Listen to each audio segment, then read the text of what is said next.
weather's getting colder, the leaves are changing color, my allergies are starting to act up, but hey, football's right around the corner, and that's something to be excited about. Hello and welcome to The House That Happens, sponsored by Shoey's Bar and Grill, the only place to be in suburban Etobicoke, voted 4 times the best dive bar in all the GTA, #1 in our hearts, the Phoenix rising from the ashes. Hi, my name's Andrew Milani. Hi, my name's Cruz. How you doing, buddy? Good, and we are joined by a special guest today, once again, Mr. Kevin Pick. How you doing, buddy? Glad you made it. It was of a high demand that you returned. And now that I'm in a high demand position and I'm not supposed to do this, hey, Mrs. Milani, I know you're going to be watching. Can you tell me what the Leafs are going to do with Nate Robertson? Okay, that's it. Nick Robertson? Nick Robertson, yeah, just it. That's all. No, it's not. It's a football show, but I had to throw that in there just because. Couldn't let it slide. No. Thank you a lot for having me back. Really enjoyed it the first time. I can't wait to get to talk about football. It's the best time of the year. September is one of the best months for sports. Let's do it. Yeah, and let's not bury the lead. This is the 2024 NFL preview show here at The House That Happens. It's so big. We had so much to talk about. We had to put it all in one show. We couldn't just fit in with the rest. Of course not. And as we were saying, we should let everybody know that Mr. Pick will be making a regular appearance as our football analyst for the rest of the year. Absolutely. So he will be around, so get ready to hear his voice. But I got some full disclosure because if you guys know in the last show I was talking to about how long I've known Mr. Pick, so I want to ask him this question. When was the first time how old are you when you think the first time we watched a football game? Wow, putting me on the spot here. Oh, okay. Where was it? So you might remember this. Okay. So early, I want to say 12, 13, maybe even a bit before then, you picked myself and your son up, and we went to this bar right around the corner from my house called Webb's. That's correct. And the coolest thing was they had this interactive game that you played. I think QB1, I think it was called. Yep. Where you would guess through trivia and everything, and they'd have it up on the that's screens. right, on the screens. And it was the Yeah. first place that had multi-screens for watching football. Remember? It was great. And I remember we ordered the onion ring tower. There you go. See, this is when I was taking my kids out for child support weekends. I'm going to take my kid out. Where do you want to go? Hey, you guys want to watch football? That's how long we've been watching football together. And I got to put it this way, because now that the Zachs and the Waters and all those guys think they're the real big football guys, where were they then? Too cool for school, remember? Smoking drugs under the bridge or something. Whatever the case may be. We're never talking about being the football people they are. We couldn't even get him into the first fantasy pool. So full disclosure is, like I said, it was Webb's, though, right? It was Webb's on Dundas and Glen Erin. Dundas and Glen Erin. See, what a good father, eh? Wasn't that got good parenting? I was taking him there. But before the show... It was during the day. You can take kids to the bar. It's just of like course, a restaurant. and they loved it. We did it more than once. When I would say you want to do it, these guys were lined up. Dad, Matt would call me. Dad, are you taking us to Webb's this week? I love it. Yeah, sure. Why not? And I'd go and get them, and away we'd go, and they'd do football. That's how long these guys have been following football. But as we were off the air before we got on, this is always going to be a bone of contention, just like when you guys are irritating me, so we're not going to bring up colors of uniforms right now, Mr. Milani. We're going to hold on to Light that. blue. Let's stop it. Anyways, we had a little discussion about one of my favorite players of all time. Me and Mr. Pick have argued about Matt Stafford since the day he's come into the league. However, I have to ask you this. I do believe you were there on Game 16 of the 016 Detroit Lions. Were you not there in my man cave watching with my son? They came to comfort me, is what they did, correct? It was a dark time for Detroit football. This year, we're going to jump into the 2024 season. Everything is coming up Detroit right now. Okay, see, the reason I'm bringing this up is because they know what a diehard I was. They all come over to the house. I had the screens on. Everybody knew the Lions game would be on, and we'd be listening to the Lions game, which was too much irritation when there's a better game going on, probably on the other screens. But my favorite thing to remember is one night when... Sorry, who was that? The 016 game? Was it Bears? Was that against? No, I think it was Cleveland. I think it was AFC West. It was awful. Anyways, we got Stafford out of the deal. But one of the things I did later, we were in a party one night, and I don't know how it came up. We were talking about football. And Mr. Pick, how many times were you in my man cave when the Detroit Lions had a fourth quarter meltdown? Well, if they had 50 fourth quarter meltdowns, I was probably with you for at least half of those. I'm telling you. So in any event, my son one night was doing the impression of me with the Lions blowing a game with 2 minutes left. And I looked over at him and I said, what? And he'd go through, remember me? No! And yelling, and he used to do a perfect impression of me losing my shit when the Lions would blow a game at the end. So full disclosure is this, I watch a lot of the Lions games by myself now. Do you understand why? Do you understand why? My behavior is not always of the best, but when I seen Matt do my imitation of me losing it, when the Lions, how many times the Lions have blown the game in the last 5 minutes? If I had a beer for every time, I probably wouldn't even make it to rehab. You know what I mean? Oh. So you're telling me I won't be invited over to the man cave for too many Lions games this year? No, I'm going to have some football things, but I hope they're on other nights. Like, because Lions got some prime time this year. Like, look, we're starting Sunday night. And we got some Monday night. So I'm thinking, like, on a Monday night they play, that I'll have the boys over on Sunday because I don't want to do that. Because I'm saying, honestly, in the last 2 years, I would say 90% of the Lions games I've watched by myself. I've got guys from the bars. You coming out? And I go, no. I just sit right here and talk to my brother who was listening. Joe, you're the second biggest Lions fan we know. I'm glad you got that straight. Because I just get, you know me, Pick.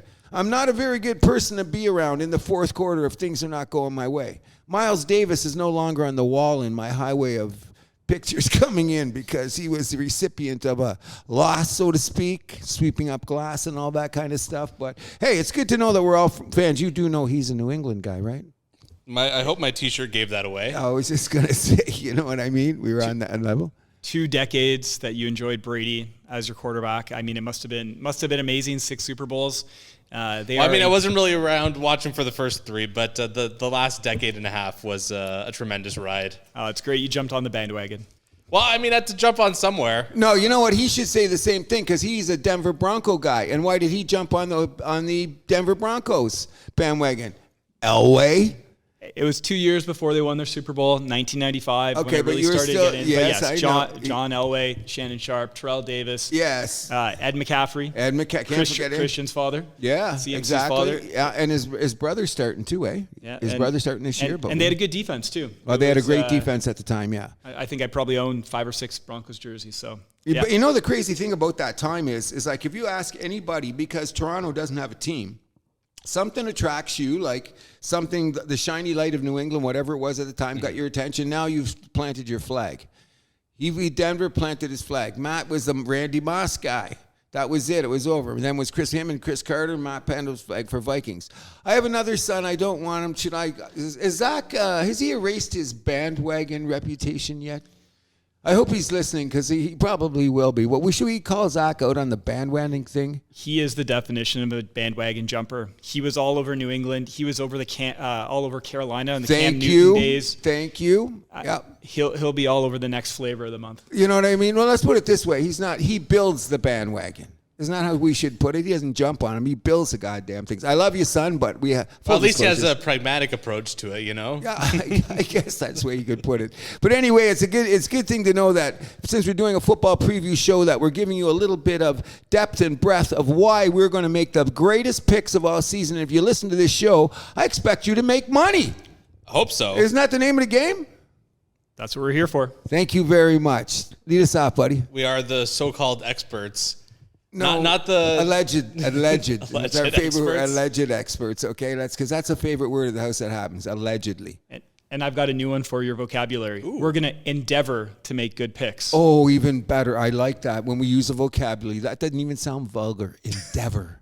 Endeavor to do as such. Just a fancy word for try. Thank you. I, you know what I mean? We try to teach here. We have some journalistic integrity at a certain point, don't we? More than ESPN. Oh, my God.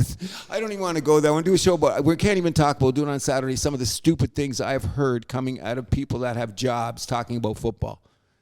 I don't hope to see them again because sometimes they disappear quick. They show up a few times and you don't see them anymore. Because at least the producer's going, get that person out of here. I almost wore my RG3 jersey today.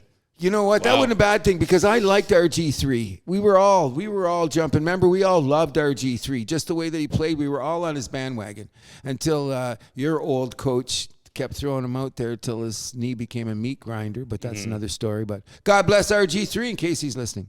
Absolutely. Yep. So obviously a new football season. The NFL loves to change up the rules every season, which is one of the better things about the league, quite admirable. But the big change this year that everyone's talking about is the new kickoff, of course. So if you guys can explain this better than me, I'm sure you probably can, the minutia of how this works. Me personally, sure. I think that there's going to be only two options. There's guys in the lab right now figuring out those little seams, because every time you see it, there's a seam because these guys aren't moving. But the guy that catching the ball is coming at you full tilt boogie. Mm-hmm. You got to figure out where to go, because if you get one seam, it's a touchdown. That's obvious. But the obvious thing that they're going to do, too, because you're going to bring it out to the 30 anyway, is just kick it out of the end zone. So what it's going to be is we're not going to get many kickoffs anyway. So the whole idea of invigorating the game without taking the kickoff away, player safety and all that other political stuff they want to put in there, I think that it's going to be changed. I think it'll be a 1-year rule unless one of the coaches figures out a seam thing. Because I think that what they did is if they got a surprise for it, they're not going to do it in preseason, right? So do you think they're going to go back to the old rule next year? I don't know. I think they'll bring it back farther. I think that what they'll do is that they'll another 5-10 yards. Yeah, they'll bring it back another 5 or 10 yards and go from there and still keep that zone. You know what I mean? Because that'll make more sense, because then you're going to get the activity that you want. But this way now, Because right now, I mean, the way it was coming into the season, like the kickoff was the most boring play in football. Like you never saw touchdowns. Punts, completely different story. Oh yeah, of course. But off the kickoff, it's whatever, boring. Half the time, just take a knee or whatever, just goes right through the end zone. Until you got some cocky young guy from a state in some county I don't even know decides to do his 4-4 because he didn't college and zips through, and you get to have him because we're not seeing it very many more Devin Hesters or Deions or stuff like that. But with the new kickoff, I have seen a couple guys, and I'm watching football shows where they do those little graphics on it, and they say, see, this guy and this team did not do a kickoff. This guy and this team did not do a kickoff. Now look around the league. Blake Corum is going to be running kickoffs for the Rams. Not for the Rams? For the Rams. Is it Corum? Yep. Because Sean McVay just announced it yesterday. Because they were going to use Williams, and then the backlash was, that's your number one back, your featured back. Why put him into that kind of abuse? Yeah, they said they were going to use McVay said he was going to use Williams for punt returns. Oh, punt returns, yeah. So I think he's playing mind games using his kind of two of his offensive weapons, but I heard an argument for this, and maybe you'll tell me, because this is what kickoff's all about. If you got one of the premier, fastest, most explosive offensive players on your team, shouldn't you try to get him into every activity you possibly can during the course of a game? So if you're going to put out there me, and you could put in Usain Bolt, why would you put in me? You know, and so something they say about that, because if you've got a weapon, why don't you use it like 60 minutes? I know it's injury, but football's a violent game. Injury can happen anytime. You know what I mean? Like lots of guys did 1 million kickoffs and never got hurt. Mm-hmm. There's the guys that did 3 kickoffs and their career was over. So, we know it's a violent game. You know what I'm saying? But at the same time, I'm starting to think about it with, our good friend analytics. You know how they're friends of mine, right? Why would you not take a percentage of chances with a guy who's a high-end offensive player in a situation where you could score?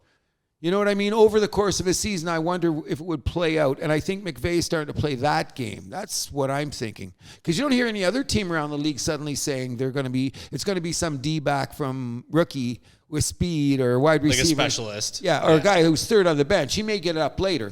Yeah, like a third wide receiver or someone like that. That's going to go on. But I think it's an interesting concept. If you're going to take your high-end offensive player and give him more opportunities to do something. Back in the day, they used to do it. Just think about it. Gale Sayers had 6 touchdowns in a game. Who's the only one that did that? Alvin Kamara, but he only got 5, right? You got 5. We got 5. So just think about this. When Gale Sayers got his 6 touchdowns, what was it? 1 passing, 3 running, 1 punt, 1 kickoff? It was an insane. Go back and check the numbers, like fact check me. But if you look at it, because he was out there in every play. What was the end result? He blew his knee out later. And we got the Brian Piccolo, Brian Song movie and all that sad shit. But you know what I mean? It's a gamble. Is that how you look at it? Yeah, absolutely. Yeah, and I think it's going to be interesting to see, to your point, if teams just continue to kick it out of the end zone and you just start on the 30-yard line this year instead of the 25 last year, giving up the extra 5 yards versus risking Tyreek Hill, for instance, being back there and returning a kick. That's, I think, if you see him, you kick it out of the end zone as fast as you can. Mm-hmm. But I think you're going to see teams that are maybe up a little bit, or teams that are down, use this as their advantage to try to get back in the game, or just have that one big play and make a difference and swing the momentum. Well, you know what I mean. You always see the game when a player like the Andy Reids or the McVays or the Shanahan have that crazy ass play that they throw out of anywhere. Like I'm saying, it's going to be on one of these kickoffs. They're going to try something weird because there is seams. Like you realize like half the guys are this close. and nobody's moving, and then you got a guy coming at you at jet speed, shit's got to happen unless you kick it out of the end zone, correct? Right. Well, we'll wait and see. We'll know after we should assess this a little bit more when we get to week 6. Absolutely. We'll see what the results will be, correct? Perfect. So one thing that's becoming kind of a tradition, unfortunately, in the NFL is the contract holdouts. So where guys, basically on the last year of their contract, are saying, I'm not showing up to camp until I get a contract extension that I like. So is this something that's going to probably drag on for the next few years until the franchise tag dies, or where do you guys think we stand on this? Yeah, so it's even extended to someone 2 years out of their contract this year, which is Jamar Chase, and it's just exemplified the issue. It's two real competing interests here, right? Players wanting to prolong their career and making sure that they get to that second contract, they get to a potential third contract. But teams realizing you're under contract and they have control over the situation. The player really has little leverage here. I don't think a new collective bargaining agreement would change much just with all the power that the owner has. So in my opinion, I think the players are continue to use this holdout as leverage. I mean, we don't know what the inner workings are behind closed doors when they're discussing the contracts, but every player that held out this year made out pretty well. So it seems to have been a useful tactic the teams the players are using, and they're getting their bank. And I'm saying, like, because his careers are short. You want to get your money. But I have this little gripe about the whole situation. My favorite people on the planet, agents. Notice I don't like things that start with A. Agents. Imagine if agents start using analytics. I'm going to blow up my head. I'll just explode, okay? In any event, what I'm saying is that they collectively bargained these deals. So, like, you can say to Jamar Chase, I'm going to go back to the Bill Belichick thing. If I'm going to let a guy start negotiating again with guys with 2 years left on their contract, he goes, I'm going to have 15 guys at the door. You got to tie the line somewhere. Hence, New England used to be dumping these guys. Now, we don't want the hassle. How many guys pretty close to their career are high? You know that, Andrew. You're a New England guy. But my point being is this. The contract says this, Jamar Chase, you could eat my shorts, and Bengals are a tight operation. They can franchise. You got to play one more year. And then you got 2 more to franchise. So you better tell your agent to back the F up when you're thinking about this, because guess what? You sit out as long as you want, and guess what? Nobody wants to miss a game day check. And as we said, Mr. Milani, my accomplice, dog and pony show. What did we say? Wait till they get there. They don't have to go through the training camp rigmarole, and they're all going to roll up 10 days before, get their reps in, and start the season. And it's you know what it is, fodder for shows like this. But my point is, someone should be hardcore. Like Jerry Jones acted hardcore, didn't he? Till when? Till when? How hardcore? He refused to fine CeeDee Lamb. Okay, but did you hear some of his rhetoric 10 days ago while he was not fining CeeDee Lamb, and then CeeDee Lamb gets the bag? It's like when I see shows on my PVR and they bring up the Dallas, I just fast forward. I don't even listen to it anymore because it's a big con. It's something to talk about. But my point is this. If your CBA contracted it, when do we start respecting the contracts? Because when the guys that don't make it, the failure first round guys, we don't hear about them. They just get pushed out the door on their side, and they got no leverage. That's what I mean. So where's the balance here? I think it's a dog and pony show, and I think it's got to be either CBA, because you don't want the Sam Bradford contracts in rookie years anymore. But Caleb Williams got close. You know what I'm saying? Caleb Williams. Or Caleb, whatever his name is, I think. Well, we'll talk about him in a bit. But my take on it, and I've been talking about the last couple shows, is there has to be somewhere where I respect the guy now, like Trent Williams. His contract says $75 million for the next 3 years, but there's no guarantees in it. So that means if he twists his ankle or something, bust a knee, then he's out of it, and he's out. But he's already got a huge bag. You know what I mean? Your contract was front end loaded. You got your $30 million signing bonus. Then you come back and say, I want more without taking the rest of your contract. I have trouble with that. In the real world, it doesn't work like that. And I understand with the hard cap and capitalism in North America, I get it. But somewhere along the line, every time I hear about it, when it comes up to holdouts next year, guys, I'm going to say, wake me up when they sign. Yeah. You know? Well, I mean, there's really no reason for a player to not want to hold out if he's got the leverage and the power for that, right? Because like there's really no consequence. Like, oh, you're gonna get fined maybe by your owner, but even then, that's not guaranteed. Like you're probably gonna still get your money that you want. So where do we draw the line? One thing that I have to play devil's advocate on. In the NFL, what's one difference about the NFL contract structure versus every other professional sport? Guaranteed money. Guaranteed money. Thank you. So players aren't guaranteed money. They could sign for 3 years and $70 million. If only $40 million of that's guaranteed, the owner doesn't have to honor the other $33 million. So I know we can put the agents and the players through the ringer here, but the owners aren't committing to the full dollar amount anyway. They always have an out. Yeah, or they push the contract down the road to beat the salary cap or whatever. So my thing is this. It's like everything about football that people should just talk about. Probability of getting injured is high. It's a violent sport. By the way, it's guaranteed contracts. By the way, an owner of an NFL football team is 3 degrees away from a plantation owner. Okay, so let's just tell the truth here. If you don't want to sign up for the game, if you know it's CBA done, here it is. That's what we're going to do. That's why I say it's the agents that are doing the twisting here and trying to circumvent it for the benefit of a player. But what about the guy that's like Okuna? I keep bringing him up at Ohio State. We made him the draft pick of draft picks. Remember the Lions 5 years ago?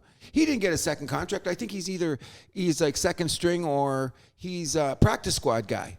So nobody's going to pay him because he's not extending it. He can't hold out because you don't have it. But you got a little leverage. Well, then we're not going to respect the contract. But if you salary cap a guy once or twice, then everyone goes, oh, franchise tag. Yeah. Then everybody gets like, oh, you're hurting the guy. So let's see how this works out. What a lot of players have done. The guy that tried to do it the most was the running back on Pittsburgh. What's his name? I'm having a brain fart. Le'Veon Bell. Yep. How did that work out for him? Not well. He landed with the Jets. And then where is he at now? He's 30 years old, and I think he's out of the league. Yep. Yeah. So he held out for a full year in Pittsburgh, and then that got him his free agency, went to the Jets, and just was never the same. When you lose a full year like that, especially as a running back, especially in your prime, you're never going to get it back. Okay, and not only that, he only got a signing bonus of what, $20 million, and the guarantee. So what he should have done when he stayed in Pittsburgh, he would have got more money that year, which would probably been equal or close to what he got in his 2 years in the Jets. He wouldn't get the signing bonus, but then they could have tagged him another year, and he would have got the high $30 million anyway. So what's the loss they think he's gotten? They say that Le'Veon Bell at least lost $30 million in the deal. At least $30 million in the deal. So you don't think CeeDee Lamb, Jamar Chase, Higgins, Trent Williams, all those guys haven't looked over their shoulder, not that I want to look in the rearview mirror, and said, hey, man, how's this going to work? So like it gets back to my original thing. If this is CBA structured and you sign up for the game, why do we got to go through the dog and pony show about I'm going to hold up? It's just fodder. Yeah, but at the same time, they get their way, so it's hard to really blame them. I think at times that they should get it because, like, the interesting thing is, like, just to make a baseball analogy, the Jays playing Vladdy up front before he become a free agent. Like, that never happens in the NFL until you get to your fourth year. Now, I will say, when you get to your fourth year, what you're talking about, Kev, is like, and there's no guaranteed money here, and this game is so violent, so they're going to want to get their next contract. Like, what's CeeDee Lamb going to make this year? $5 million? It's next year when the money kicks in. You know what I'm saying? He'll still be pretty high because he's on a 50-year option that they would have exercised. So he's still going to be, I don't know the exact money. It's going to be 18 to 20 million still. Okay. But going forward, I think he's 34 million average annual after this year. Yeah, for 5, isn't it? Yeah, for 4. He's going to be the second highest paid wide receiver after Jefferson. He got 1 million less than Jefferson. Well, he should have. I would have even paid him less, but that's another story. The bottom line is, once the guarantees after 2 years, he'll be in the Trent Williams situation. People don't understand. Like CeeDee Lamb in 2 years from now, or is it 3, whatever, with his contract, will be in Trent Williams' league. He'll have all his money, and then he'll be saying, but I want more. That's the part I'm having trouble with. You got the front end loaded contract. You're this far. Oh, you got 2 years left in your contract. Well, you got to honor it. Well, that's not guaranteed. What do we have here? We got a Mexican standoff. Yeah. You know what I'm saying? And I'm all for a player getting his money, but I'm also understanding that there has to be some, if you contractually obligated to play the game this way and everybody signs up for it, you know what I mean? That's what blows my mind. And the lower end guys get smacked every time. We don't hear about those guys. We just hear about the high end guys, so to speak. You know what I mean? Yeah. So, I mean, I think we can all just agree on that there's probably no end in sight with any of this. So, no. That's why I say next year I'll say wake me up when it's over. So we'll wake you up for that once that comes. But we'll move us along to quarterback depth. So this is something that you want to talk about, Cruz, coming into this. I guess which teams are the most screwed, the least screwed in terms of their depth at that position? Well, what I want to bring up is that when you talk about if you're going to be a team like you're a Super Bowl contender, okay, and you say, I'm all in. Look what happened to the New York Jets last year.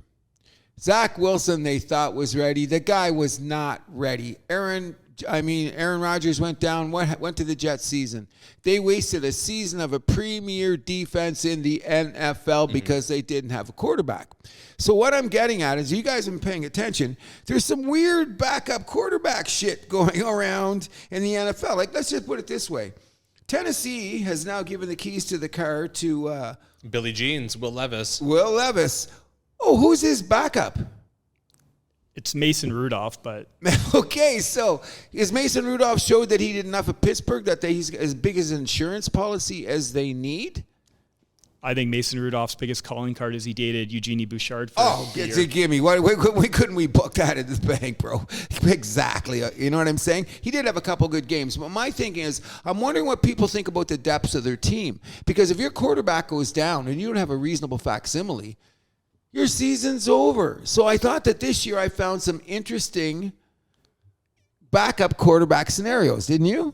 Yeah, I mean, if you look at it, look how Pittsburgh's approaching their quarterback room. They have Russell Wilson on a dime and Justin Fields for cheap one year tryout. Same thing for Seattle. Seattle may not be completely confident in Geno Smith.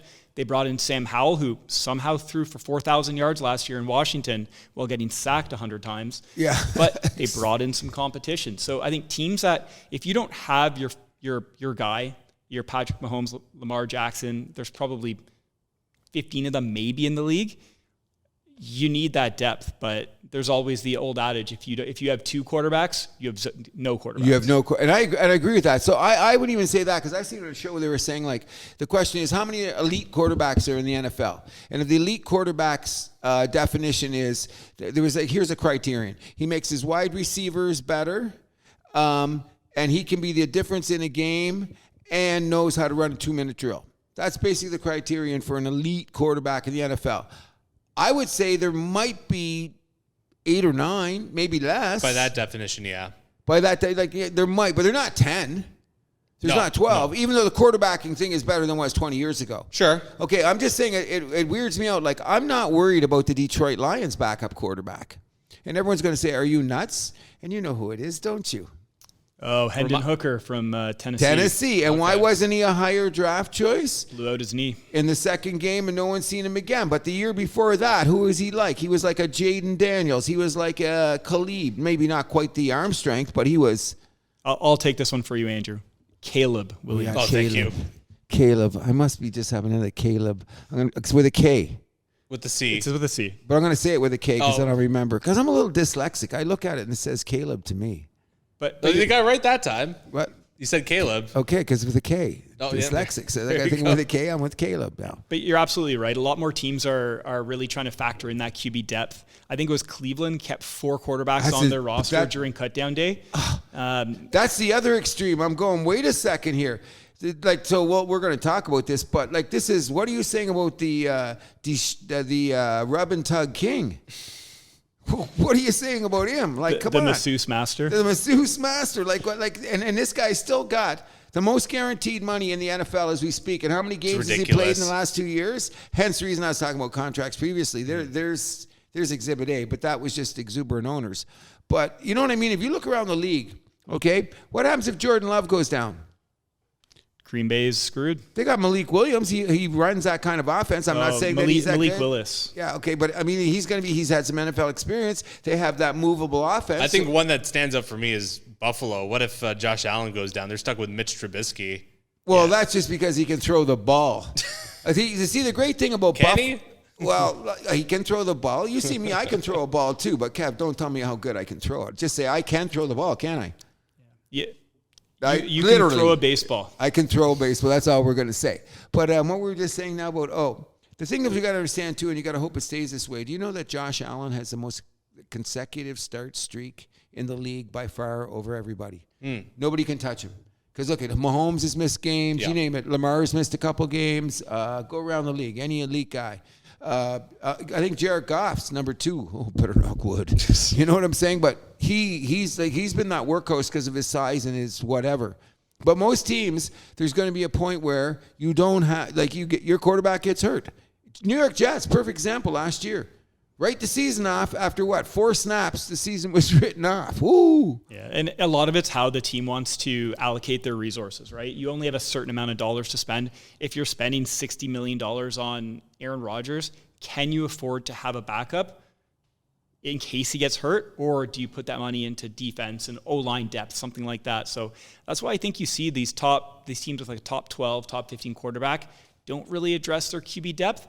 But you get teams that may have a bit of a shakier situation that they're going to look to put a safeguard in place just to make sure they can continue to compete. The other one we forgot to address, and I mean, it was a big one during the draft, and I've never seen any team do this, was when Atlanta drafted Michael Penix. I was just going to allude to that. 7th overall. They have $100 million tied up in Kirk Cousins for the next 3 years, and they decide to use a 7th overall pick on a quarterback. That blew my mind. Oh, me too. But then here's the question.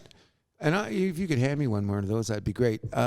Here's the thing that's got to me, though, is that the fact that him and Aaron Rodgers are both coming off Achilles heel injuries. Yes. Rodgers looked good. Kurt looks okay, but they're still coming off Achilles injuries, and they're late 30s to 40 guys. So if those teams didn't put in that insurance, they'd be idiots. You know what I'm saying? And when you look at it like that, this guy, if this Penix Jr., he's the best deep ball thrower of anybody out of this pack so far. Like Jaden Daniels, Caleb Williams, Drake May, the best guy that throws that ball down the field. We all seen him do it. We've seen his wide receivers. His problem is the injury hiccup there too. So Atlanta is going to be in that situation there. But I'm saying is that it really noticed to me is that that's why a lot of these quarterbacks are still hanging around. Why did Minnesota get Sam Darnold? He was supposed to be the safety gap. Yeah. Taylor Henke's got a job. Heinicke's got a job. Just think of a few guys. I can't think of the top of my head. I had a couple guys written down. But there's guys that we've forgotten that have starts in the NFL that are on practice squads or on backup quarterbacks. And I'm thinking that there's only so many teams that really have a shot at winning the Super Bowl. They better have a safety plan. I like us with Hooker Henry. You know, I'm liking him. I'm not saying he's going to take us to the Super Bowl, but if Goff went down, I think that he could run around and make some noise. Yeah, and he's older, too. He was very good. Like, if you had seen him in his sophomore year, right? I think it was his junior year. Or his junior year. How good did he look in Tennessee? Yeah, he was a Heisman candidate. And then bingo, it was all over. So, anyways, we will monitor that. And you know the thing I hope the most, guys? That this conversation is mute and no quarterbacks get hurt. Absolutely, but I mean, it's football. Like we said, it's a dangerous sport. You sign up for it, right? But I'm still saying in my heart of hearts, if we can just say, here at the house that happens, we hope we don't have any. We don't have this discussion. Fingers crossed. 2 years ago, we saw the most QBs used in a season. Yep. 66. Was it 2 years ago? I thought it was last year. It was 2022 season. Oh, so last year didn't catch up, but it was 50-some last year, right? So you go back that 1 year. Over 2 quarterbacks used per team. So let's hope the injuries are nullified bit this year. I got you. On that note, we'll move it to our official team preview. So we'll start with the AFC East, where to me it looks like it's still going to be Buffalo's division, but it's going to be interesting nonetheless. We got Miami there, who still going to be up there. The Jets are the big wild card. No one's really expecting anything from New England. A lot of people have them placed for last, but I mean, I think we should start with the Bills. Go ahead, buddy. It's your team. Your side team. Your AFC, your second favorite team? So a soft spot for the Bills. Yes, you do. We all do. I had season tickets for a couple of years, which was a lot of fun when I was in university. Funny story, the first game I ever saw was Denver against Buffalo, where Denver won on a last-second field goal. I remember that because you were down there. Matt was talking about it. Just think picks going to the Buffalo game against Denver. Yeah, I remember that. I love Josh Allen. He's one of the best personalities in football. The Bills are going to struggle this year. They lost Stephon Diggs on offense. Now, some people think that losing him as is going to make the locker room better. They also lost their center, which I think is probably the biggest loss on the team. They lost their 2 captains on defense, Poyer and the other safety, as well as Tre'Davious White. Milano just went down with an injury. I mean, I know I'm saying all the negatives here. Josh Allen is a top 3 quarterback in the league right now. It might be a hot take off the top. I don't think the Buffalo Bills will make the playoffs this year. I can't believe you just said that. Going into we're gonna have a great show. You're saying Buffalo ain't making the playoffs? Pick, you told me you didn't smoke weed. You told me that you didn't smoke weed. I'm checking your pockets. I'm talking to your wife. I'm warning the kids. You're telling me you think Buffalo's not winning playoffs? Making the playoffs. Last year, midseason, they had to win 6 of their 7 games just to get in the playoffs. They did. They were great during that time. Feed me. Josh Allen was phenomenal. They did make a coordinator change on offense. Going to Joe Brady, which really helped. I want to see it. I think this is a huge year for McDermott. He's got a bullseye on his chest. Yes, sir. And I just think that the other teams around, now Miami's battling their own, we'll get to Miami in a second, they're battling their own injury issues right now. I've been going back and forth on which of the 2 teams I want in the playoffs. You can probably allude to who then my division winner is going to be. We'll talk about them later. But I just think Buffalo, they're not deep. Their cap situation's not great. And I think this is the year they take a minor step back, just not being able to cope with all the injuries. If they get in the playoffs, I think Josh Allen's the MVP. Well, dragging the team in. I think he will. Now, here's my take on it, okay? People forget this. It's about a team, right? They did lose a couple guys in the secondary, okay? But people forget in the special situations, a couple of those guys like Darryl Hamlin, the heart attack guy and that, they got their reps in, and they drafted in that position. And not only that, they drafted the wide receivers. So sometimes in the game, if you like Josh Allen that much, he's going to make receivers. You know, in my fantasy league, I drafted Shakir.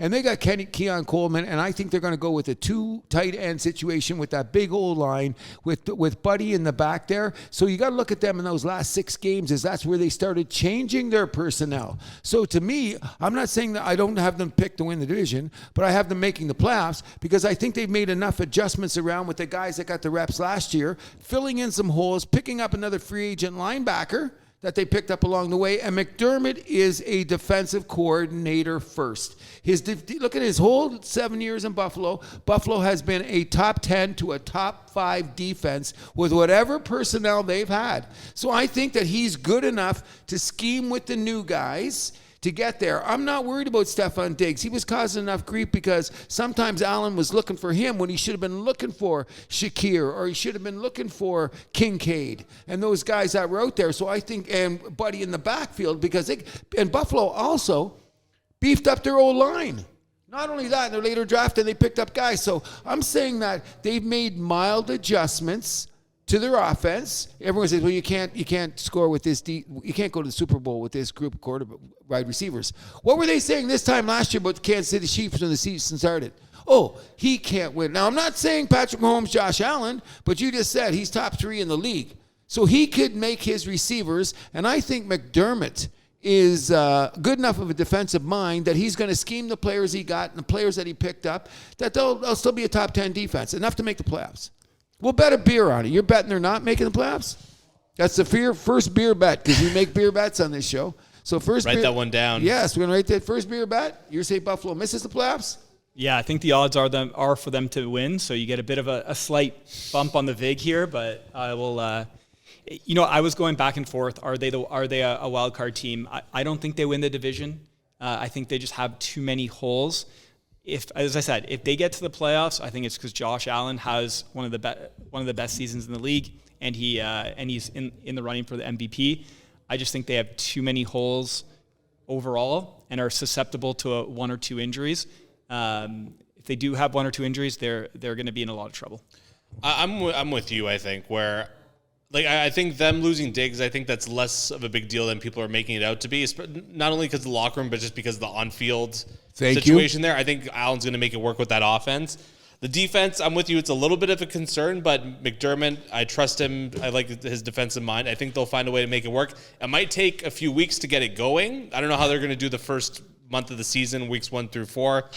But I think once they get rolling, they're just going to go downhill in the way like it's going to be tough to stop them. I have them winning the division, honestly. I have a lot of faith in this team. But yeah. Listen, I'm going to be happy to be wrong on this one. It's not. I know you will be. It's not one of my locks. It's not something I feel good about saying. It's just there's only 7 teams that can make the playoffs, and right now I have them out. Okay, so you just exploded the conversation because now we have to. If you're talking this way, I'm going to give you a little bit how I'm looking at it. Okay, I don't think that I'm picking the New York Jets to win the AFC East. But first, before we get there, I'm going to tell you why. I'm guessing by the fist bump, you're picking them too? What?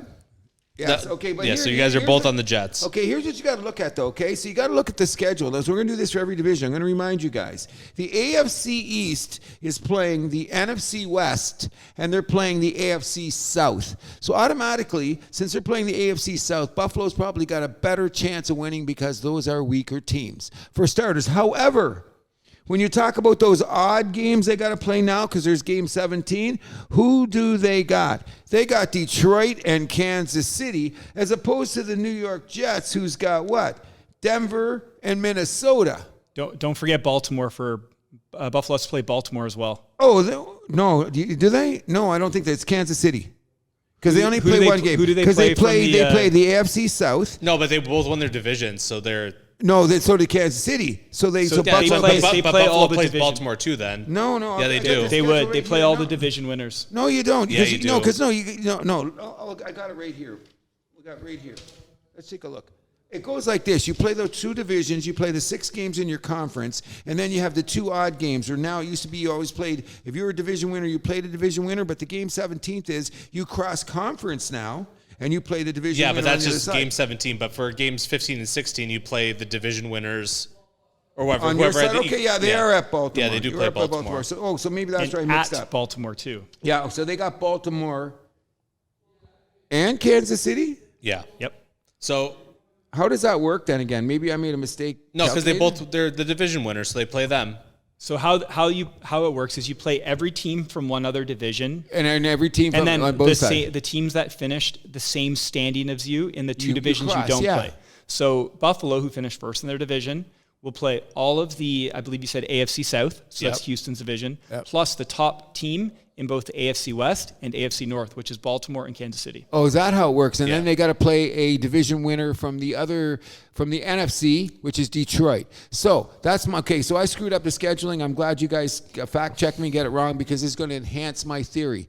This is why the New York Jets are going to end up winning the division. So you have Buffalo as a wild card team then? I'm going to have Buffalo as a wild card team, that's for sure. But I think the Jets are going to win the division. Now, everyone's going to tell me nuts because what are we thinking about Miami? We're dismissing Miami? I'm not dissing Miami. I have them in a wild card spot. Do you? Yeah. I also have Miami in a wild card spot, and it was between them and Buffalo for my last one. I think Miami's offense is going to continue to be as explosive as it was last year. Until it gets cold. Until it gets cold, but they do play the majority of their games. Obviously, okay. So when they play their cross whatever, they got a couple tough games too, but they got to play them on the road. Like they're playing Green Bay for their conference things. The NFC has the extra home game, so even Buffalo will play in Detroit. We'll play in Detroit. Yeah, I got that. So that's what I mean. So Miami's going to go there, and if you look at Miami's schedule, like they're no walk in the park. You know, when you look at it, so what I'm saying, what's going to go on with them is their defense is supposed to be so good. I looked at their numbers. It was their schedule helped them out with some of the teams they played because they racked up those 50-point games, and then everybody ran around, which skewed their numbers. Listen, you know what I mean? Miami wins against the bad teams, and they lose against the good teams. I think they're going to still win enough to be ahead of Buffalo at the end of the season. Okay, so what did they win? I'm with you, except the being ahead of Buffalo part. Okay, they were 11-7 last year, so you're telling me they're going to win 11 games. I think you're going to have to win 11 games to get in. I can see that. In the AFC. So you're saying Buffalo can't win 11 games? I'm saying I do not believe Buffalo will win 11 games this year. Okay, so you're taking the Jets to win the division. So I guess we don't have to even talk about them except for when does Derek May start? So you don't have Miami in the wild card, I take it. Let's get there. We'll get around the end, but I don't think I'm going to have them as a wild card.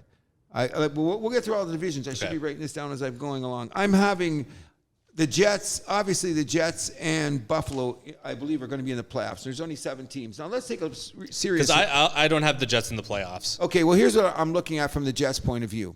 First of all, the smartest thing they did in the offseason was they rebuilt their O-line. First thing they did, and they already had those weapons, and they had a top 5 D. Everybody's under contract. Every time I turn on TV, Aaron Rodgers is doing the moonwalk, the shimmy, and every other thing you can think of because he's supposed to be in this good a shape. He's got weapons. He's got a defense. If Aaron Rodgers is half of what Aaron Rodgers is, and the guy's cerebral when it comes to football, and he's got the weaker schedule. That's what I'm saying will push him to the top, don't you think? Listen, all of what you said is absolutely true. They finished 8-9 last year without Aaron Rodgers. End of story. You don't think it adds a couple wins going from Zach Wilson and whatever garbage they were throwing out at QB to Aaron Rodgers? 3 wins. That's 3 more. So all of a sudden they're an 11-win team, and it's going to be 11 wins is going to win the East because that's a tough division because they're going to beat up on each other. You know what I mean? Like if you look at some of the records there, like in the division, Miami's not going to be that good at home all the time. You know what I mean? They got a great thing. I don't know. I still think Miami is going to be a home team. The thing about New York that kind of scares me is the relationship between Rodgers and Saleh. Doesn't that seem a little weird to you? No, he told Saleh, you stay in this room when we're smoking weed, and I'll go in this room when you're smoking weed, and it's over. That's how it works sometimes. I mean, you do separate it. Go ahead. Same thing you said on the Buffalo side. Saleh's a defensive coordinator, a defensive coach. Rodgers has that puppet, Nathaniel Hackett, as his offensive coordinator. It's Rodgers' offense. Thank you. Agreed. Saleh's going to do the defense. They're going to meet in the middle and have a beer at the end of every game. Yeah, and discuss who they're going to vote for politically, which I heard is a crazy conversation in the Jets room when Rodgers brings up his shit. But the bottom line is, I think there's an interesting dynamic going on with the Jets in that they've got a team for the moment. Like, look at their players, look at their contract situation, look at their cap. They're all in a position right now. Like, they could have a 2-year run right here and not change the team. Do nothing. Like if they kept it without any injuries, the core of this Jets team is together for 2 years. So they're giving Rodgers not just this year but next year to take a shot at it because I'm not sure he's going to win the Super Bowl. No. But he's smart enough to win the division, I think, with the tough schedule that Buffalo has. I'm not buying into picks saying they're missing playoffs because I think McDermott's going to build enough defense for him, which leads us to believe the only thing that we should be talking about in your beloved New England Patriots is this. When does Drake May start a game? I mean, for me, there's like no rush at all when it comes to this. If he rests the whole season, doesn't see the field, I'm okay with that. Excellent. Greatest answer I could have. Greatest. I think New England looked at their O-line during the preseason and all the practices and scrimmages and were absolutely terrified horrified, of putting Drake May back behind that line. That's what it is. And they tried to get it. One guy got hurt that they drafted, right? And the second-year guy got banged up too. So I heard they're going to have you and Paul Semenuk on the line by game 3, right? You can't put a guy in like that. No, it's not going to be pretty. I know we're all betting people out here. If you want to look at a team to have the worst record in the league, I think this is a great value pick right here. I believe they're about plus 900. Given they're one of the worst 3 teams in the league. How do you like them now, I think it's great value. You know what? I know we're not a good team this year, so tank for a draft pick. I'm all for that. Okay, if you're in. See, I hate tanking for anything, but I know what you're saying. And you know what? I've always, because I'm a Brady guy. I know they're not going to be a good team. He knows for years I've been a Brady guy because of Michigan. So when he came to my house, we had the New England games on just to watch Brady. So it was always Brady. It was 1:00. The Lions were on, and Brady was playing. That was it. Denver, fuck them. I'm not putting them on. You know what I'm kind of saying? So I have a little bit of a love for New England, but I think they're in for a rough time. What I'm thinking is I'm going to predict this. I'm saying when you're betting against the spread, I'm saying by the end of the season that New England could be just like last year, one of the better teams against the spread because you can't deny that defense. Yeah. Their defense, don't you think, Pick? New England's defense, but you're wondering about like the coaching. How the offense is going to put that defense into position, right? Well, I said this to you on the phone if your last defense night. is We're on going the to bring field all out. the time, they're going to get tired. That's what I'm saying about Atlanta last year. We'll get to that. That's what we were discussing on the phone last night. Where's the juxtaposition of how good your defense really is? If you're out there for let's say 30% more snaps, because that's one of the numbers, analytics, I hate to say it, but if your defense is on the team for 30 more snaps than your offense, you're a losing team. Yeah. That's just the way it is. So folks get tired. you got it. So now let's have a consensus here. I'm saying that the Jets are winning the division. Kev, you're saying the Jets are winning the division. Who do you say is winning the division, Mr. Buffalo. That boy. So that means I'm going to just say that when I look at the division, I think it's going to end up being the Jets, Buffalo, Miami, and New England. So what would you say? Pick Jets? Jets, Miami, Buffalo, New England, and you can put a little asterisk beside Miami as a wild card team. Okay, that's what I'm going to do. And I'm taking Buffalo as a wild card, so we know that. So we got Jets, and you're taking Buffalo's third, and we're all taking New England. So, Mr. Milani, where are you? You got Buffalo. Who do you got? Miami second in a wild card spot. Then I have the Jets. Then I have New England. All three have a different order. That top three is we're going to get to AFC North next, and I think that might be the best division in football or one of them. But this top three is a gauntlet. Oh, yeah. Oh, no doubt about it. Just going to say, so we've got now, you're saying Buffalo will make the playoffs. I'm going to put a little asterisk. You say Miami's making the playoffs? Yeah, they're going to be a wild card. Oh, I'm going to put that beside there. Are you going to put the asterisk beside Miami, or you're not going to make a decision on that yet? No, I think that I hate Miami for You just starters. hate Dan Marino still. Exactly. I hate Miami too. I hate Miami. And anyways, before we leave on the divisions, do you think there's going to be any surprises, any players that are going to come out of the division that are going to rise up and be anything besides Josh Allen being the MVP talk? Because sometimes you got to bet on who's the best quarterback in your division. It's usually going to be. They got Tua, Tagovailoa, and Aaron Rodgers. Right now, you say Josh Allen is the best of those quarterbacks. Does that lead you to a division championship? I think it leads you to at least the wild card. That's what I'm betting on. Mm-hmm. I agree. Agreed? So we'll move this over to the AFC North then, where I'm going to say straight up that Baltimore is going to take this division again. Is this a consensus? No. Baltimore for me. Okay, I'm going to give it, but I think if you look up, let's look at Baltimore's record last year. It's not going to be as good. Baltimore's record, they were the best team in the league last year. But their record will not be the 13-4. same. They'll win. They'll be 11 games to win that division. It's going to be a dogfight. Joe Burrow's going to be playing all year. Cleveland's got that defense, and Pittsburgh's got defense. I will agree. Is it the toughest division in football?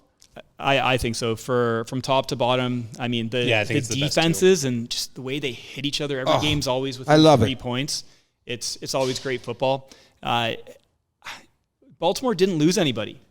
And they got Derrick Henry. And they got Derrick Henry. Now, they lost their defensive coordinator. He's been phenomenal the last 2 years. Their defense has been a top 10 defense, but they replaced him with other good coordinators. Lamar Jackson, now we're talking a regular season record here, not the playoffs. Mm-hmm. He's only won one playoff game. Well documented. In the regular season, 2-time MVP winner. This guy wins when he's out there. And I think with the guys they added on Derrick Henry, as well as better receivers, or the receivers are 1 year older. I think they're going to be I think them are Kansas City's best record in the AFC for me, and I have them winning the division, firmly winning the division. I'm going to agree with you on winning the division on this point. Okay, I don't know how strong the Bengals defense is going to be. And I don't know how good the Cleveland offense is going to be. So I got a little bit of back and forth on there. Cleveland's defense is going to show up, okay? But here's the other side of the ball. Chubb's not going to be playing for 4 games. We haven't seen Deshaun enough. Have they wasted their wide receiving core, Cleveland? What they had with the guys who are there? Now who do they got? Can you call a core one guy a core? It's been Amari Cooper, and they've tried to pencil in guys in the second spot for a while. Njoku's been pretty good as a tight end. Mm-hmm. But to your point, no Nick Chubb, and even when he comes back, that knee injury, we all saw it. It was one of the most gruesome out there. They got the kid, Ford. Ford's a pretty good guy, but okay. He needs to be like what do you call that split back thing? When you got the 2-back kind of system that's going there, and that's what I'm saying is going on there, which we haven't even brought up yet, which is one of the biggest dramas in the NFL. Where do you guys think Pittsburgh's going to do?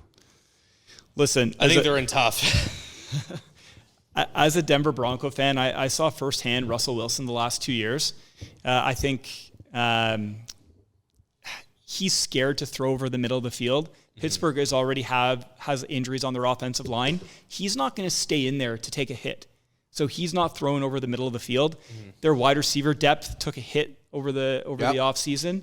I think right now I have Pittsburgh as last in the division. So do I. And I can't trust Russell Wilson anymore as a quarterback. It's been 3 years since he's been a serviceable NFL quarterback. But Justin Fields could come in and change that because they got a couple wide receivers, okay? And they got Najee Harris in the back and as a running back. He's a solid guy. Najee Harris? Najee Harris. He's a solid back. I mean, he's just got to have somebody to help him out. And their tight end dude. Pat Freiermuth. Yeah, like his problem is nobody could get the ball to him. Like they were showing, remember those plays that show you at the end of the thing, like when it was Plumlee or Pickett, and they'd show the play, and that guy's sitting in the field with nobody around him, and nobody threw him the ball. I think that Russell Wilson or Justin Fields can do it, but I just think that the other three teams are just too much stronger.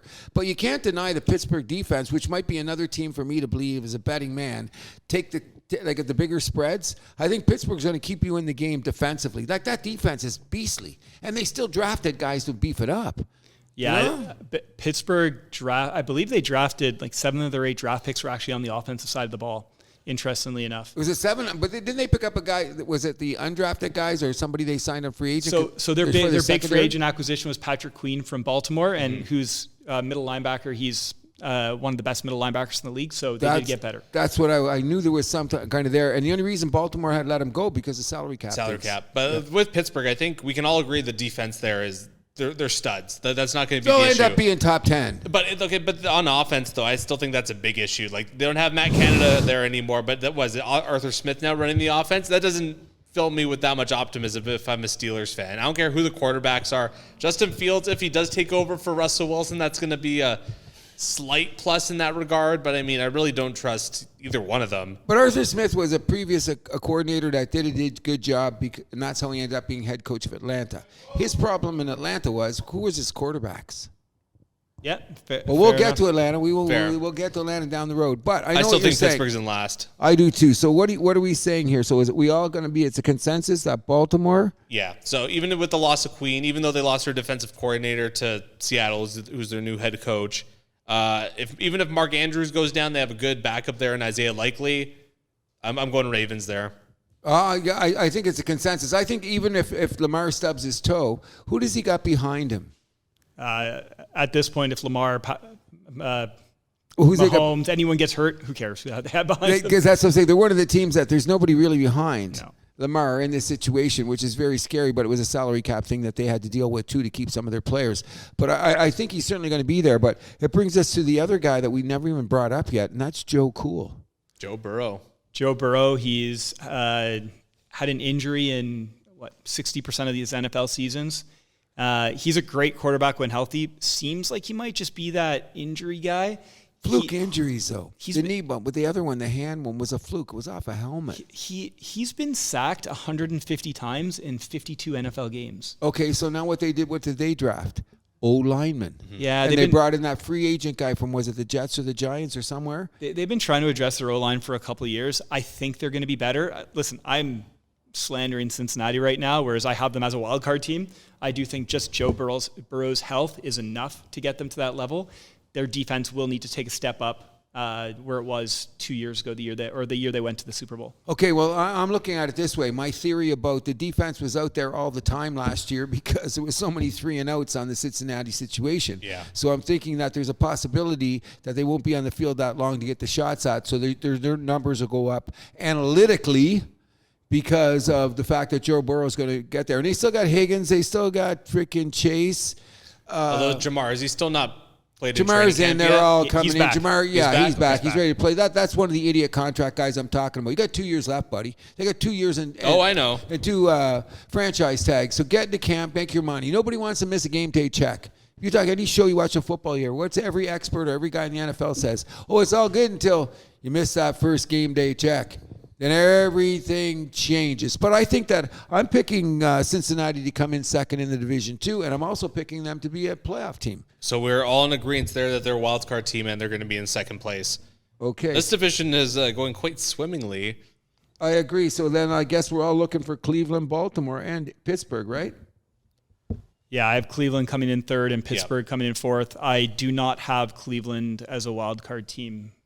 I think that there's too many questions on Cleveland to be answered, including the fact that Chubb won't be back to be able to do the running that they thought he could do to take the pressure off Deshaun. And we haven't seen Deshaun do anything since what? He went to the rub and tug? Houston. Yeah, basically since he played in Houston, and still the most guaranteed money in the NFL as we speak, guys. Ridiculous. So all of these guys. I have a little bit of a trivia question for you guys, and this actually surprised me quite a bit. Deshaun played in 6 games last year. What was Cleveland's record in those games? Under 500, 2-4. I would have guessed that as well. It was 2-4. 5-1. What? In the 6 games Deshaun Watson played last year, They were 5-1. I thought they were 2-4. Oh no, I still think he's got skills. I just think it's a matter. Thanks, Serge. Nice. I'm of the belief that the coaching could do something like at the end of everything, we say, what could be the most surprise in this division that could catch you off guard? It's Deshaun. Don't you think? Like what could be the biggest surprise? If Deshaun, I mean, potentially. He's only 26. I don't believe it, though. I wouldn't believe he's 26 either. He's 28. Okay, 28, whatever. He's under 30. He's under 30. I don't know. Maybe we'll better look for the rings. I guess that would be. No, I don't want to go there. But anyways, the bottom line is, what if Deshaun becomes Deshaun? Does that change? Does that change the whole game? We'll be talking about this in 6 weeks. I've seen no evidence to support that he's going to go back. 5-1. Okay, but how was his performance in those games? He wasn't great in 5-1. They had the best defense in the league. Yes. Miles Garrett was MVP. Yeah. Defensive player of the year. Yeah, but not only that, I'll look at it this way. He was a great game manager. He protected the ball. He didn't have many turnovers. That was the big thing about Deshaun. He didn't have the numbers, but he didn't have the turnovers. So my take on it is, if there's going to be a surprise in this division, we'll all have to agree, it would be Cleveland, and it's going to be on the back of Deshaun. I would say it's more just because of the defense. I would say Cleveland has arguably the best defense in the league still. Yeah, Two guys left on free agency and a guy left on the secondary. So they've had to make some adjustments. So he's going to say because they had the best defense in the league, are they going to stay there or are they going to come back a step? I'm not sure. But they've missed some key personnel has been missing from that defense. What do they got? They only got 7 of the 11 starters coming back. That makes a difference, especially on your back end. So we're going to have to wait and see, because if the offense comes up, then the defense, the way it is, should balance it over the course of a season, right? Well, this was a boring conversation. We all agreed on the end result. There you go. Who likes that? No kidding. Okay, what we're going now to the AFC South. I just want to say this. If there's any divisions that you can say are wide open, I'm going to say it's the South in both AFC and NFC. So we're starting. So now that we're in the South. You really think it's wide open? Oh, yeah, for both teams. For all teams. Because I have Houston penciled in here. I think it's almost automatic. I know they have a tough schedule.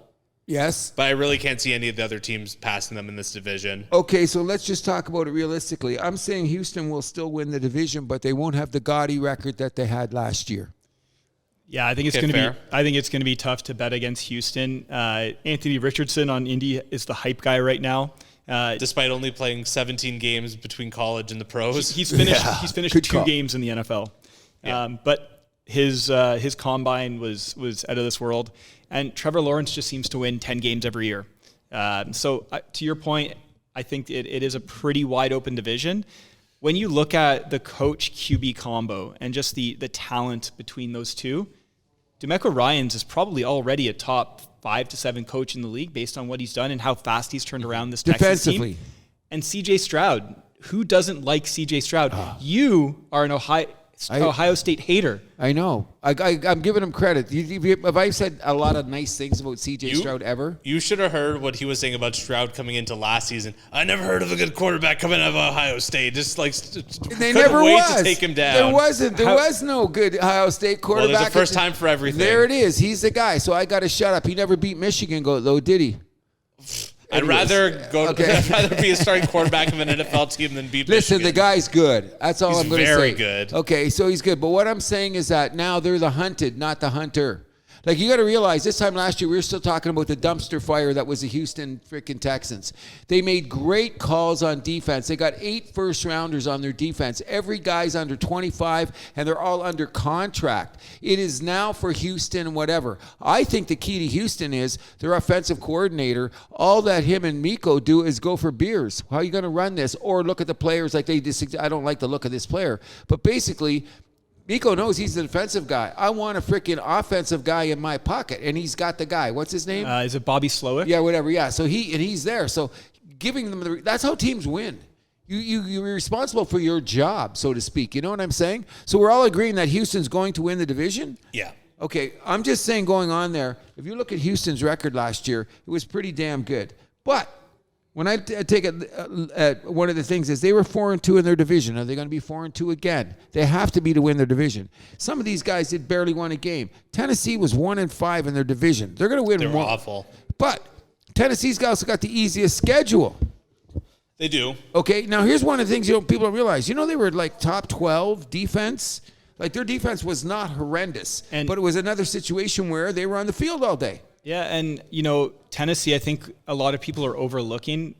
They lost their head coach. They lost their Vrabel's a very good head coach.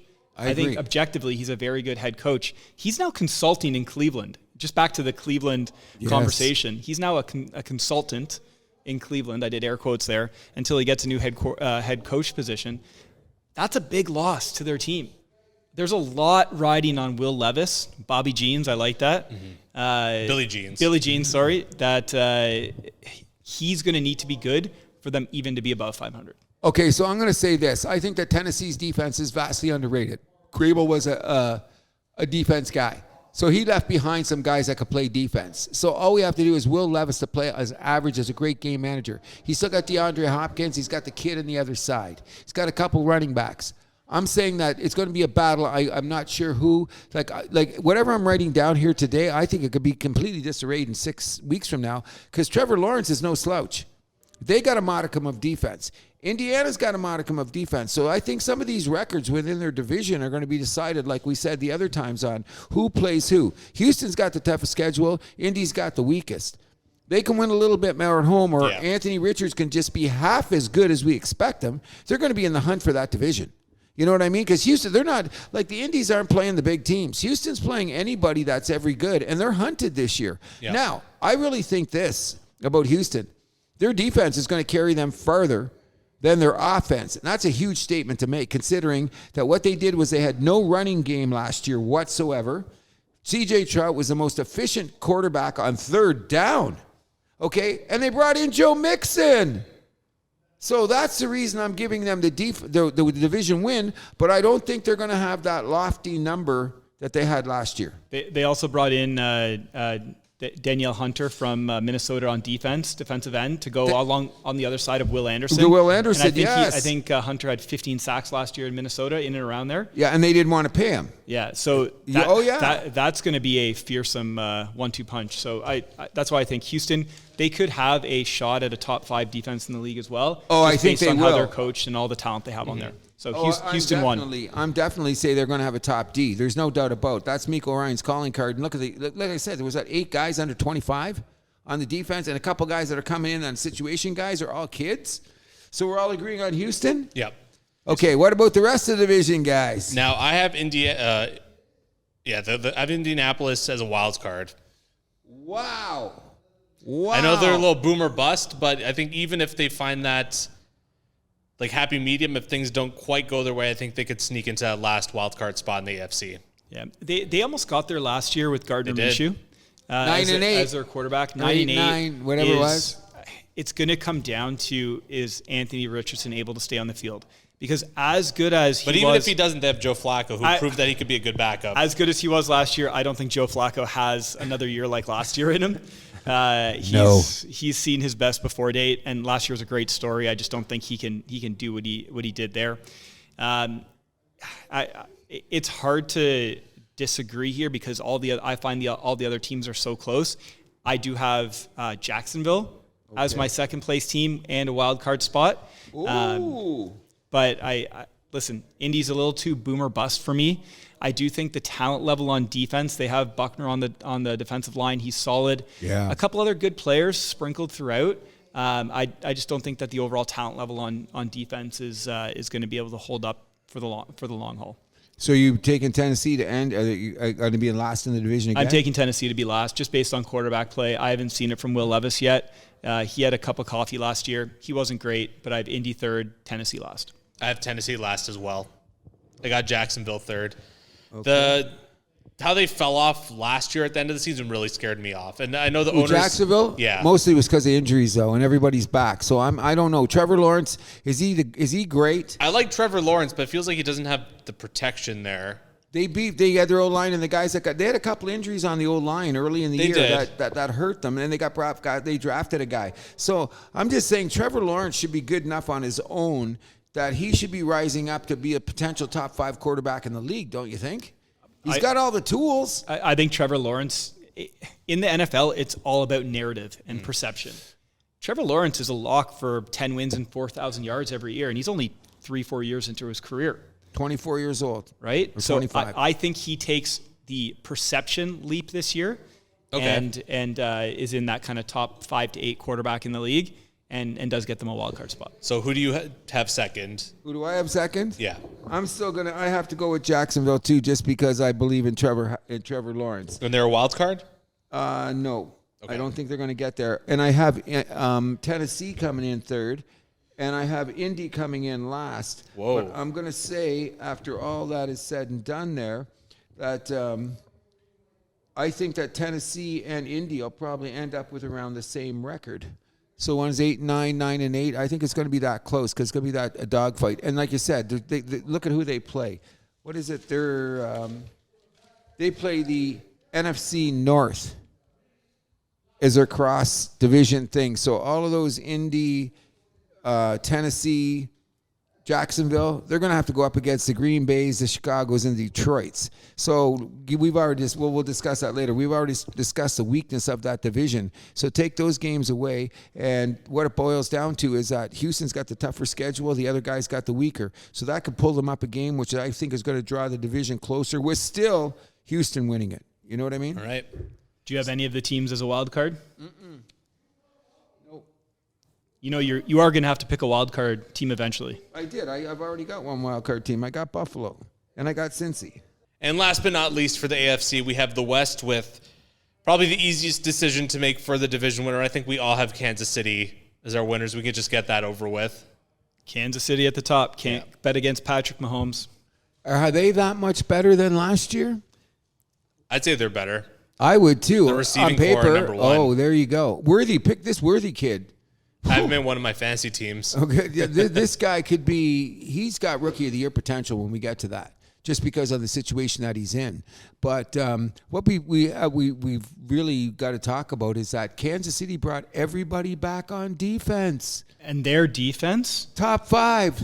Shut down Baltimore and Lamar Jackson in the playoffs last year. There you go. I mean, Baltimore should have ran the ball against them more, but that's neither here nor there. Well, you know what? I think that's what's going to expose Kansas City, and I don't think they'll have the gaudy record they will, and that might keep them from winning the Super Bowl because teams that ran hard against them were the ones that gave them a hard time. Although, Kansas City, if they're in a front-runner position, then you can't really run against them. That's why they got away with it last year. And they have a better receiving core, though, so they're probably going to get away with it this year, too. But they lost one of their main guys to Detroit. One of their cornerbacks went to Detroit, and then Detroit picked up the guy from Alabama, who's probably the best cover guy in college last year. So that changed it. Well, we'll get to them in a minute. But that's a little like your back end of your defense is so significant. We always talk about the front 7. Okay, but if you don't have a guy that can cover a guy one-on-one, you're in trouble because they'll pick on you all day, and that's been showing up around the league. So I'm saying Kansas City's going to win the division because I think every other team in that division is so porous. Except for the Chargers, who I believe Chargers always had weapons and they had some defense. And what does Harbaugh do? In my opinion, how do you start a football team? O-line. Makes sense. Okay, so what did Harbaugh do? They had a half-decent O-line. I think the Rookie of the Year could be Joe Alt. Yeah, but he won't get it because he's an offensive lineman. But, I mean, he's going to step in. He's going to be like a Joe Thomas. Like, this guy's a beast. He's a big boy. Oh, he yeah. adds I mean, and he's going to right tackle to start because they already have Rashawn Slater. Thank you. At left tackle. They have probably the best left tackle, right tackle combo in the league. I'd make one argument there. If I were starting an NFL team, I'm going after quarterback. Oh, yeah, no, you want to protect the quarterback. Yes, no, you need a franchise quarterback, but as a lot of teams have shown over the years, you can have a franchise quarterback and no O-line, he runs for his life. Okay, that's been going on forever. So I do say you have to have a franchise quarterback, but if I'm starting a team after that, it's O-line first. Yeah, and I think, as much as Justin Herbert's been debated, the talent has been there, and they haven't done him any favors with the coaching staff. No. Giving him that O-line this year, I think they're going to work on receiver next year, trade deadline. If they're really in the thick of things, they might make a little bit of a splash. But I think that's something they address in the future. But right now, they have no excuses not to keep him upright. Oh, no doubt about it. That's why I'm saying I'm picking them to come second in the division, and I'm picking them as my wild card. I have them second in the division too. Not in the playoffs though. But not in the playoffs. I also have them second in the division. This one was one of the hardest ones. Them in Buffalo. The AFC is talented. I think very. You go top to bottom, and there's probably 3 or 4 teams we're going to leave out of a wild card spot that could very easily be in there by the end of the year. This and Buffalo were my toughest omissions. I'm a bit of a Justin Herbert fan. Yep. I think the talent level is there. Last year was ravaged by injuries. I just think the Chargers defense, it's a little long in the tooth. Khalil Mack had a great year last year, but he's getting in his early 30s as an edge rusher. Derwin James can't stay healthy. Joey Bosa can't stay healthy. So I want to root for them. I think bringing in Harbaugh was the best offseason move that anyone did in the NFL. Oh, yeah. I think they're 1 year away from making that big leap. But I still say when I'm looking around the league, though, who do I trust otherwise? And we're going to start with what you said is let's start with the quarterback position. Ebert's one, if you could talk, when we talked earlier about who are the elite quarterbacks in the league, I would put him in that category. However, he hasn't always had the numbers or the finishes that put him on that level. You know what I'm saying? But he's got everything else. The eye test alone will tell you that he's going to do that. So I'm thinking with Harbaugh doing that driving, running game. You know what I mean? He's going to play smash mouth football. You know what I mean? He said a million things, and you didn't think he was going to draft, what's his name, from Notre Dame? After everything Harbaugh said, come on. You knew he was taking Joe Alt. I said that. I said the guarantee before the draft. He'll take Joe Alt. That's a gimme. I'll bet my house, my dog, my wife, he'll take Joe Alt. That was the easiest bet going. But one O-lineman does not make you the playoffs. It will make solidify your keeping your quarterback up in the air because he's got a couple of weapons. You know, I think he has the worst receiving room in the league. Number one. And Herbert's also already a bit banged up. He's got a bit of a wonky ankle, sat out a lot of the preseason. Teams make up injuries in the preseason, but he hurt himself. He was in a walking boot for a little bit. He'll be good to go for week 1. Something seems like they're a year away. I would not be surprised if they make the leap, but I think they're a year away from being a real contender. So what about your team, Denver? I have them third. I think the fact that Sean Payton was 8-9 with that ragtag group of players last year shows the value of he is as a coach. I think Bo Nix is going to be a great game manager in this league. Their defense has holes. They do have Surtain, one of the top quarterbacks in the league. I have them as a distant third. I think they're going to have a losing record this year. 8-9 again? I would go under on that. Wow. Again, they don't have a lot of talent on the roster. They took the biggest cap hit ever to get rid of Russell Wilson. $85 million cap hit this year to get rid of Russell Wilson. They'll be able to reinvest that next year when the cap hit comes off the book. But this year they're starting $85 million negative because of that one cap hit, the biggest cap hit ever in the NFL. Oh, yeah, going away. But I'm already saying, that's what I'm talking about. Not saying genius because I'm not the biggest fan. I respect his acumen as a coach, but him and the general manager, they've already shifted the team around where they're competitive this year and $85 million to go next year. Next year at this time, we could be talking about Denver as a playoff contender. You know what I mean? I don't think they're there now. No. If Bo Nix is a decent quarterback and fits well in the Sean Payton system. Well, he's the quarterback whisperer. we're going to have to wait and see. So that means that what we were saying here, and no disrespect to Shuey's Bar and Grill that sponsors the House That Happens in the House of the Raiders. What are we saying about the Raiders, guys? I would like them a lot more if they didn't have Gardner Minshew as their starting quarterback. There's so much talk in the dressing room who's going to be the first people traded from the Raiders. Devontae Adams out. I like with the There's team. already rumors that he's going to the Jets. Yeah. Yeah, there's already the team hasn't even started. They were talking about a couple guys on defense that are unhappy, not getting their money. Some guys got the bag. So I don't know if what's his name, Antonio Pierce. They say he's a player guy. He's be able to get everybody together. But when you got guys on different levels of different money telling you how to lead you, and they've already shown that they're for themselves, how do you get that team to show that they're all together? I think that's the Raiders. There's too many personalities in that room that say they're team, but their body language and their contract says me. Yeah. And they're still paying the price for all those bad John Gruden draft years. They've got some good talent on the defensive line, but rushing the quarterback only matters when you're ahead in games, and the quarterback has to drop back to pass. If you just run on them all game, they'll be on their heels, and the pass rush is nullified. I'm saying that I actually thought that Gruden had a good idea because he was drafting O-line, D-line, but he didn't have anything around to go with it, and he got kicked out before it got developed. Well, if you take a look at his track record, Alex Leatherwood, Alabama, offensive line, didn't make it past year 2 in his contract. That was Henry Ruggs III, wide receiver, killed somebody in a car accident. Good point. His track record, if you go look at his drafts, not one of his first-round picks is still on the roster. Yeah, as we speak now. And you know what? It's interesting you said that. I should retract what I'm saying because I like the way he was building the line. But his last year of drafting in Tampa Bay was nothing to write home about, too, I hear. But anyways, I think that we see where the Raiders were going with Gruden at the time. There was something moving in the right direction, it seemed.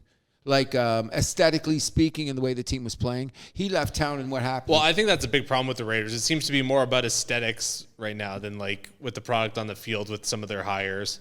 Oh. But hey, they got a new owner. No, he's not the owner. He hasn't signed yet. Tom Brady, yeah, there will be.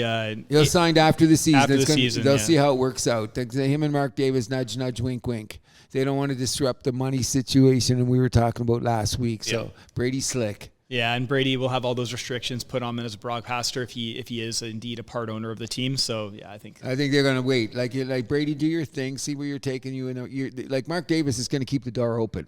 Come on, but does keeping the door open, is that going to change the Raiders' product on the field? No. Brady's not suiting up for them anytime soon. No. Raiders in last. No, okay, so we all got that. That's very interesting because we basically all had another division where the same order. We had the same order. But it's crazy with the Raiders too, because they essentially don't really have a real home field advantage because Vegas has become more of a destination for other teams' fans to come. Agreed. The Raiders, their home fans are really in California, whether it be LA or Oakland, They travel well, though. They do, but so do the other teams' fans to Vegas, is my point. One thing I will say, and before we get off this division, just back to the Chargers a little bit, and one reason I do dislike them a little more, going to that home field advantage, they have the worst home field advantage in the league. They don't have any fans in LA. There, yeah.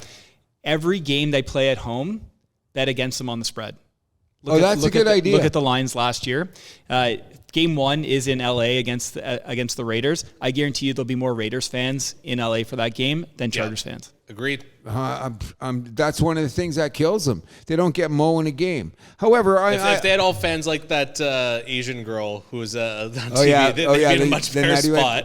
But you know what they say a lot more? They found towards the end of the season that San Diego was so pissed in losing the team, but they found that towards the end of the last couple of LA, not San Diego. Yeah, okay. But anyways, out there in LA, they were saying that they found towards the end of the last couple 3 games here, San Diego people were making the hour ride. They didn't make it the first couple of times because they're so pissed. So they're saying maybe there's a chance that fan base is going to change. But I'm not betting on it. I'm not betting on it. If you were from San Diego and they moved away, would you be driving to LA? I'm pissed. There you go. And San Diego was a good football town. It was all about politics again. Like San Diego was since I was a kid, they were a solid fan base. They had the military there. They were a fan base. It's the same reason the Rams moved away from St. Louis. The money's in LA. Why not go toward the money? Oh yeah. St. Louis should never have got the team in the first place, and that's why they're not going to get another one. They got lucky with those ownership, and then they didn't really have the capital, so to speak, to maintain it. That's why they left back to LA, so to speak. Okay, so we're off to the NFC? Yes, sir. So we're going to start with the NFC East, where last year the Dallas Cowboys ended up winning the division, although now it's looking like maybe a bit of a different story, and I'm going to say that Philly is going to be the team that's going to take this division this year. Listen, Philly went through an absolute free fall at the end of last year, similar to what we talked about on the Jacksonville side of things. I think the first game of the year is going to be very telling against Green Bay as to kind of where they are. It's interesting. You look at Dallas and Philly. We're going to have one of those. All three of us are going to have one of those teams winning the division.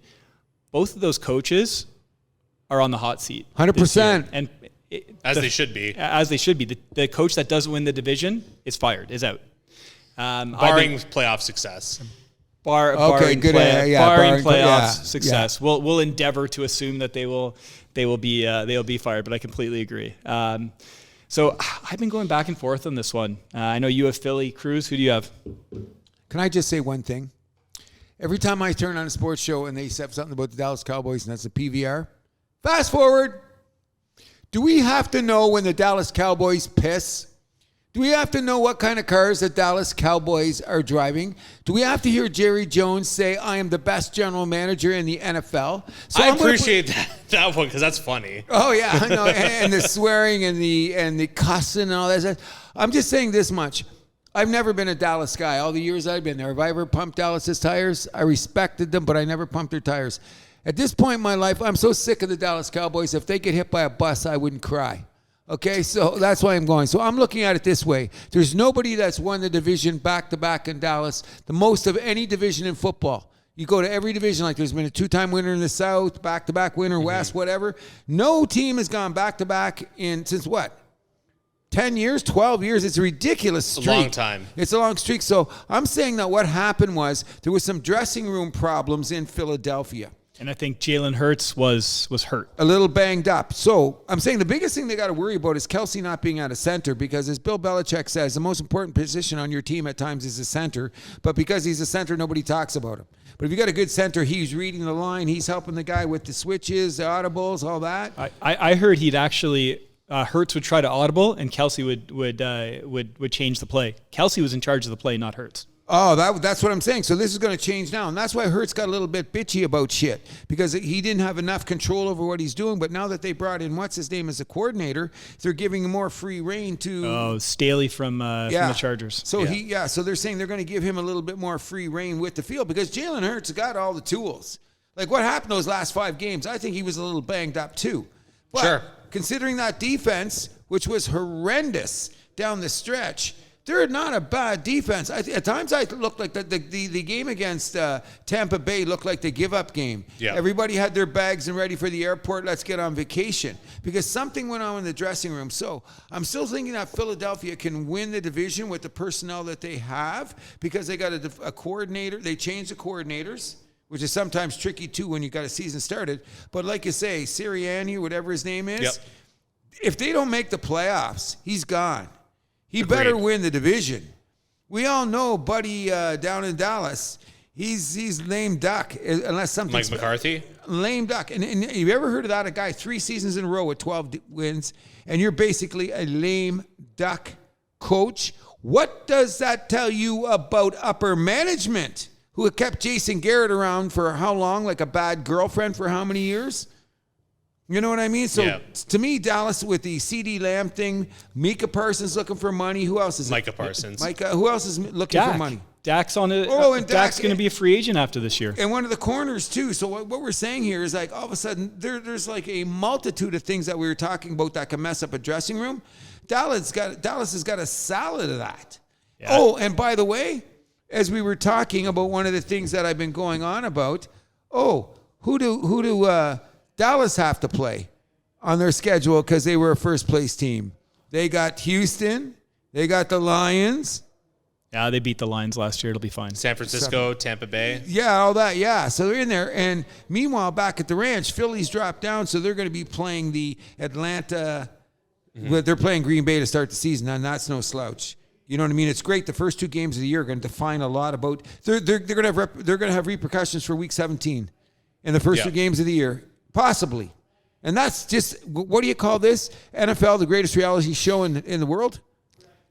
Basically. Yeah, I agree. And I think we're all going to the same area here as Philly's first in the division.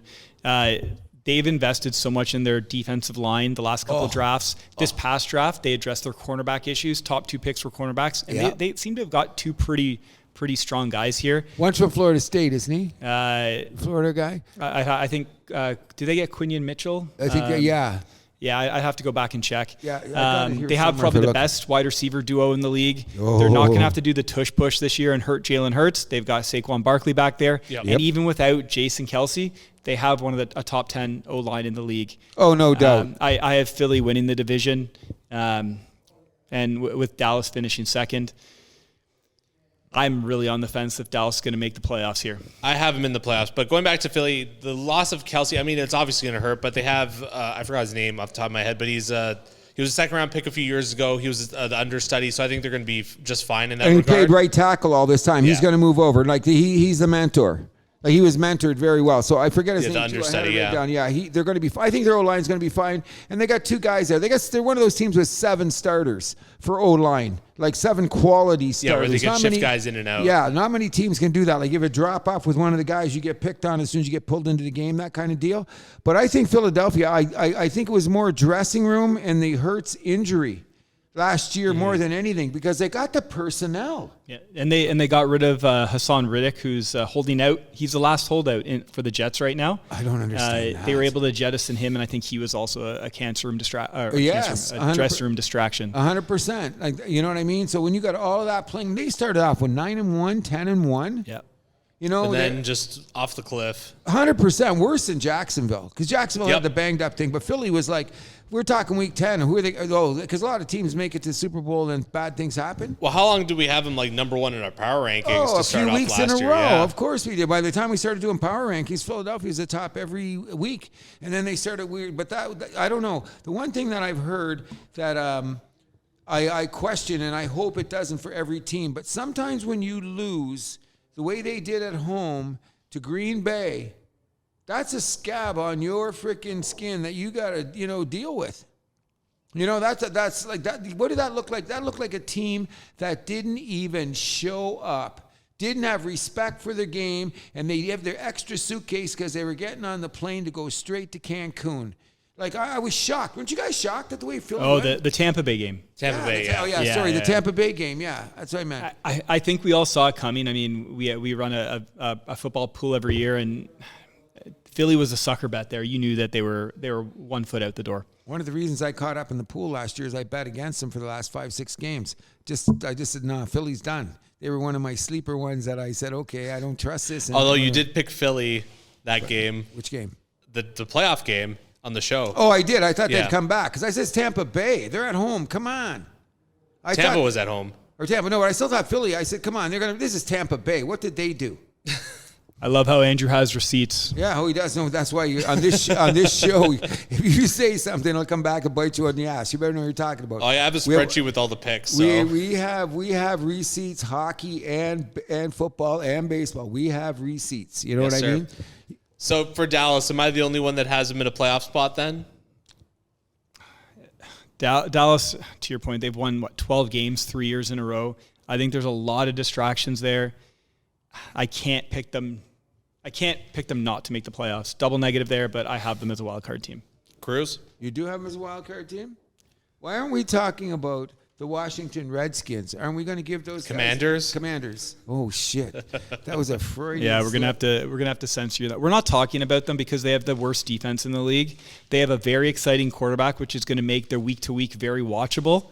But the combination of a terrible defense and a suspect O-line where Sam Howell was running for his life last year, I can't pick them to make that leap yet. They need more draft assets to get to build up their core. I'm not completely buying the narrative that people are spilling already that Jane Daniels is RG3 2.0, but I mean, there's a lot of concerns on that team. I do not think the quarterback is one of them, but I mean, there's too many things going against this team for me to think they're going to be top 2. I have them as the number 3. Okay, I'm just going to say this. You're right about the defense. Brought in a new coordinator, ran out and got defensive guys. They got 4 guys that are under 5 years on the O-line that are still learning the game. So I think that what they did, and they got a free agent guy. So they automatically beefed up the line because Sam Howell took the beating of his life last year, okay? Yes, he did. Beating. Like, what was it? I forget the number of sacks. Yeah, it was ridiculous. It was out of there. Now, first of all, guess what? Jaden Daniels, Sam Howell. Who's got more mobility? End of story. So first of all, we're going to take away, say, 20% of those sacks just by the guy moving. Oh, does he have any weapons? Doesn't he have a kid in the backfield that can run if they beat up the O-line? Don't they have McLaren as a wide receiver? They've got that big guy that could be McLaurin, and their tight end is that big-ass monkey in the middle who will be the safety valve for him. I'm saying this. What was Washington's record last year? 2-1,000, 4-13. I say they go up to 7 or 8 wins. I'm not going to give them the playoff run right now, but I think they're going to be in a lot of games this year that people don't expect them to be into, and they're in a last place schedule. So they're going to run into some teams that should be able to beat. So I'm going to say we got to take Dallas because of personnel. So you're going to have Dallas in the playoffs? I haven't discussed that yet. Okay, so in any event, I do have Dallas. We all have Dallas coming in second, but I definitely have Washington coming in third. Yeah, me too. 100% there. Are you agreeing, Mr. Pick? I'm agreeing. There's another thing we can't even argue about. We all got the same thing because what's our take on the New York Giants? Oh, big pile of crap. First pick overall in the draft next year? They will be drafting a quarterback in the first round next year. They should be. Do you think we'll discuss that at the This end is going of to the be show. Daniel Jones' last chance with the team. I mean, the only horrible in preseason. Yeah, the only silver missing receivers. The only silver lining there is going to be Malik Neighbors, I think. Oh, that's what they're going to have to talk about. It's great. He's going to be like Odell that first year when the Giants were terrible, but Odell was everything to watch. Remember when Manning was thrown to him? That's what the Giants are going to be, that last year of Eli Manning. It's going to look like that, but it's going to be the last year of Daniel Jones. Does this mean Dable's job's on the line? I think he's a lame duck. Outside of a miraculous season, I don't think they bring him back. I think they bring in a new quarterback and a new coach next year. Okay, so here's what we get to. Everything gets really crazy, and the NFL has a parity year that we've never seen before, and all these teams are at 8-9, 9-8. Do you fire Dable then? And Dallas has dropped now. Dallas only wins 10 games, okay? And suddenly Washington wins 8, and the Giants are like win 8, which I don't think they can. I think they're going to, if they win 4 games, they're going to be lucky. But if that's the case, maybe do you fire the guy? I think Dable will be gone. Is Mike Vrabel available? You freaking stole the shit out of my pocket. You know what I'm saying? Yeah. And what's a better? This is the New York Giants of the Mara family. Who fits more in for a type of coach than Vrabel in freaking New York? Yeah. Here we come. Hire Vrabel, bring in a up and coming offensive coordinator, get a new quarterback. I would say a secondary coach option is your offensive coordinator in Detroit. No, we're paying him. Stop it. Don't even mention that. He's the highest paid coordinator now. We got the daughter Ford there. You know what? Haven't released his contract numbers yet because they don't have to release coaches shit, right? They haven't released his freaking numbers because they don't want anybody else around the league know what the guy's paying him. She brought him in the room and said, "Hey, you know what? I'll pay you this much." He said, "What? Okay, I'm staying." And I think he's going to continue to do it. But everybody wants to be a head coach. Yep. Is everybody a head coach? Sometimes you're a coordinator. Everybody came back. The biggest problem, we'll get there in a minute when we talk about that, but continuity is a success in the NFL, exemplified by the shirt that this gentleman's wearing across the table right now. Continuity. Look at the teams that are right now. The Ravens, San Francisco, Kansas City. What do they all have in common? Continuity. You know what I'm saying? So I guess that should kill it on the NFC East because can I say this? Sometimes that's the division I'm starting to hate the most. I never liked Philly, never cheered for Willie, hated Washington with a passion since I was a kid because they were always a goody-goody team when I was young. The Giants were the Giants. I love like Lawrence Taylor, but they were always one of those marquee teams because like before you guys were born, the 4 o'clock game on Sunday because you lived in Toronto, you got the Giants. You know, like remember Dubs' dad was always a Giants guy because he grew up seeing Giants games every week. So they're a marquee team, but I think that they got another falling off. I'm feeling sorry for the Mara family because they've done so much for football. But if you had a better organization, then you'd have a better team. So screw you. Yeah, I mean, I'm not going to cry for them. Nah. So we'll move this over to your division, Cruz, the NFC North, the division of a lot of people who frequent Shoeys. Okay, wait a second. Why are you calling it my division? That's where the Lions play. Okay, so I've never said we've owned anything, but now that you've given me that position to think like that, then I'm saying the Lions are winning the division. Let's just cut to the chase. Oh, really going out on a limb there. Okay, so I guess you guys are all going to jump on the Lions bandwagon. I'm not jumping on any bandwagon. I'm just acknowledging that they're going to win the division. What do you think? It's going to be a lot tighter this year, though. Oh, I think it's going to be too. What do you think about Green Bay here? I think they're on the rise. I really like where this team's going. I really like Jordan Love. I think he's got a lot of good weapons to work with. Oh, yeah. I like Matt LaFleur. I like it too. The defense is the only thing that's a bit of a question mark. Ben, but don't break. But they also have 8 first-round picks on that defense. So I was just going to say 8 guys all under 25 on their. Or was it one guy's 26? Either way. But they got 8. That was the one problem from last year that had to be addressed. Okay, so now that they're there and another year with them, they didn't have a bad defense last year. It was a bend or break one. So give these guys another year. I expect Green Bay to have a better defense than they did last year. I just think that people are going to pick at Jordan Love a little bit more because it was only a 10-game freaking sample size that we had of a guy that got $300 million. In the past, we've seen this happen to other guys, and they've fallen back before they went forward. Scott Mitchell, you know what I'm saying? So be careful what Green Bay is wishing for here. This is only 10 games, guys. Jordan Love looks amazing. That 10 games, or I think it was 12 games, got him to be the highest paid quarterback in the NFL, highest paid player in the NFL. That's the problem with the NFL. You get a hard on, and then it's premature ejaculation. Like, come on here. Like, nothing against Jordan Love. But, I mean, I shouldn't be talking like this because this is my division. And I got no love for any of these suckers in the division. But I'm saying that I think Green Bay has got... The thing about Green Bay that should be talked about more is, like you said, those 8 kids, those 8 first-rounders, all those young guys played solid last year. They're only get better. I'm thinking what's going to happen on the other side of the ball, even though they've got all those wide receivers. And the smart thing is, who have they got in the backfield? Josh Jacobs, they picked up from the Raiders. That could be a key. Because guess what? You're going to have to be a pounded division in the NFC North. Everybody knows. Cold weather. Yeah. What? Not only that, and there's a lot of domes. You don't realize that this year that the Detroit Lions are going to play 3 outdoor games this year, yeah. Amazing. Yeah. It's good for us, man. I ain't bitching about that. But this is still... I was trying to target Lions players in fantasy because that didn't quite work out, but... But anyway, we look at it this way, though. Minnesota is going to have a defense. They're going to have no offense. But Minnesota had a solid defense, and they drafted some guys expecting after J.J. McCarthy, they fill up their holes. Chicago had a top 10 defense last year. So they're not going anywhere. Chicago's a very interesting team this year. There you go. But I'm saying that's why I think this is one of the toughest divisions in sports because all of these teams are going to bring defense. Every team, that doesn't matter. When you play the NFC North, no matter what you bring, these teams are smash-mouth defensive teams. And the thing is about Detroit is, did we tighten up our secondary? Yeah, signed a couple guys, drafted a couple guys in the secondary, so they should be better. They should have addressed their holes.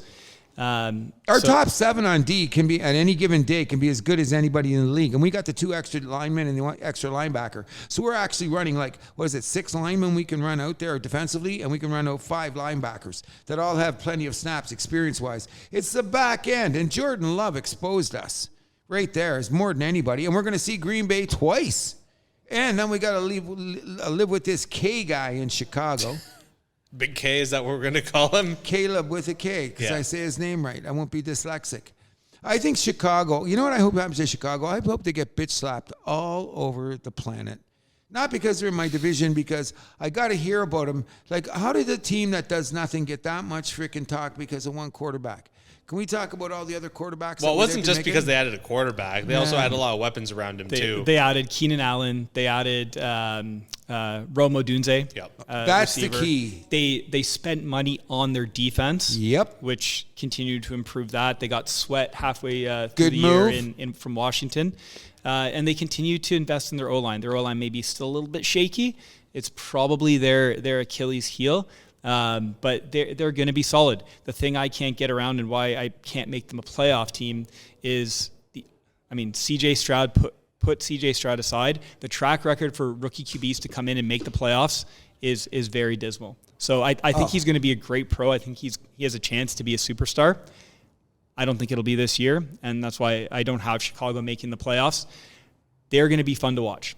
Oh, yeah. I think it's going to come. They're going to be that team that's like final week of the season. There's going to be a chance, but they're going to miss out by like one game, and they're going to be like 9-8 or something and be third place in their division. Well, I'm going to tell you this much. Okay, the Lions were whatever we were, 13 and 12 and whatever. We're not winning that many games this year. And if you want my opinion, it's going to be 11 wins will win you the NFC North. I'm not saying any team's going to have a gaudy 13-5 or 13-4 record or 15-2 record. That's not happening in the NFC North because the teams are too tough and everybody wins at home. I don't think anyone's getting 15 wins in the entire league. No, I don't think so either. But the bottom line is that's why I'm getting a little worried as a 50-year-plus Lions guy to hear that they're suddenly Super Bowl favorites. I'm sweating, guys. I'm nervous for Game 1. Not only are they Super Bowl favorites, they're my favorite pick to have best record in the NFL this year. Ooh. Wow. So take a look at that one. So I said New England was one of my favorite picks, value picks to be worst record. The Lions I like as best record in the NFL. Okay, so the thing that I'm worried about is like because they got the first place schedule, so they got San Fran, they got Buffalo, they got Dallas, and some of these games they've got on the road. That's what I'm worried. So I don't think they're going to have the gaudy record. They're going to be like I could see Detroit winning the division with 11 games, and then I can see right behind them Green Bay with 10 wins. Or if Green Bay gets the 11 wins and Detroit gets 10, then Green Bay steals the division. Like this is going to be sketchy. So y'all agree the Lions are going to be there. But I think that Green Bay is going to be coming in second only because it's a matter of attrition. If Green Bay steps back, I'm not going to be surprised because of the 10-game sample size. And I will say it'll be the Green Bay defense that holds them in there if Jordan Love's got to make any adjustments. But their O-line is solid. Their O-line, Green Bay, they've had to repair it. Yeah, since Bakhtiari's there's still gone some questions with the rookies and stuff like that, eh?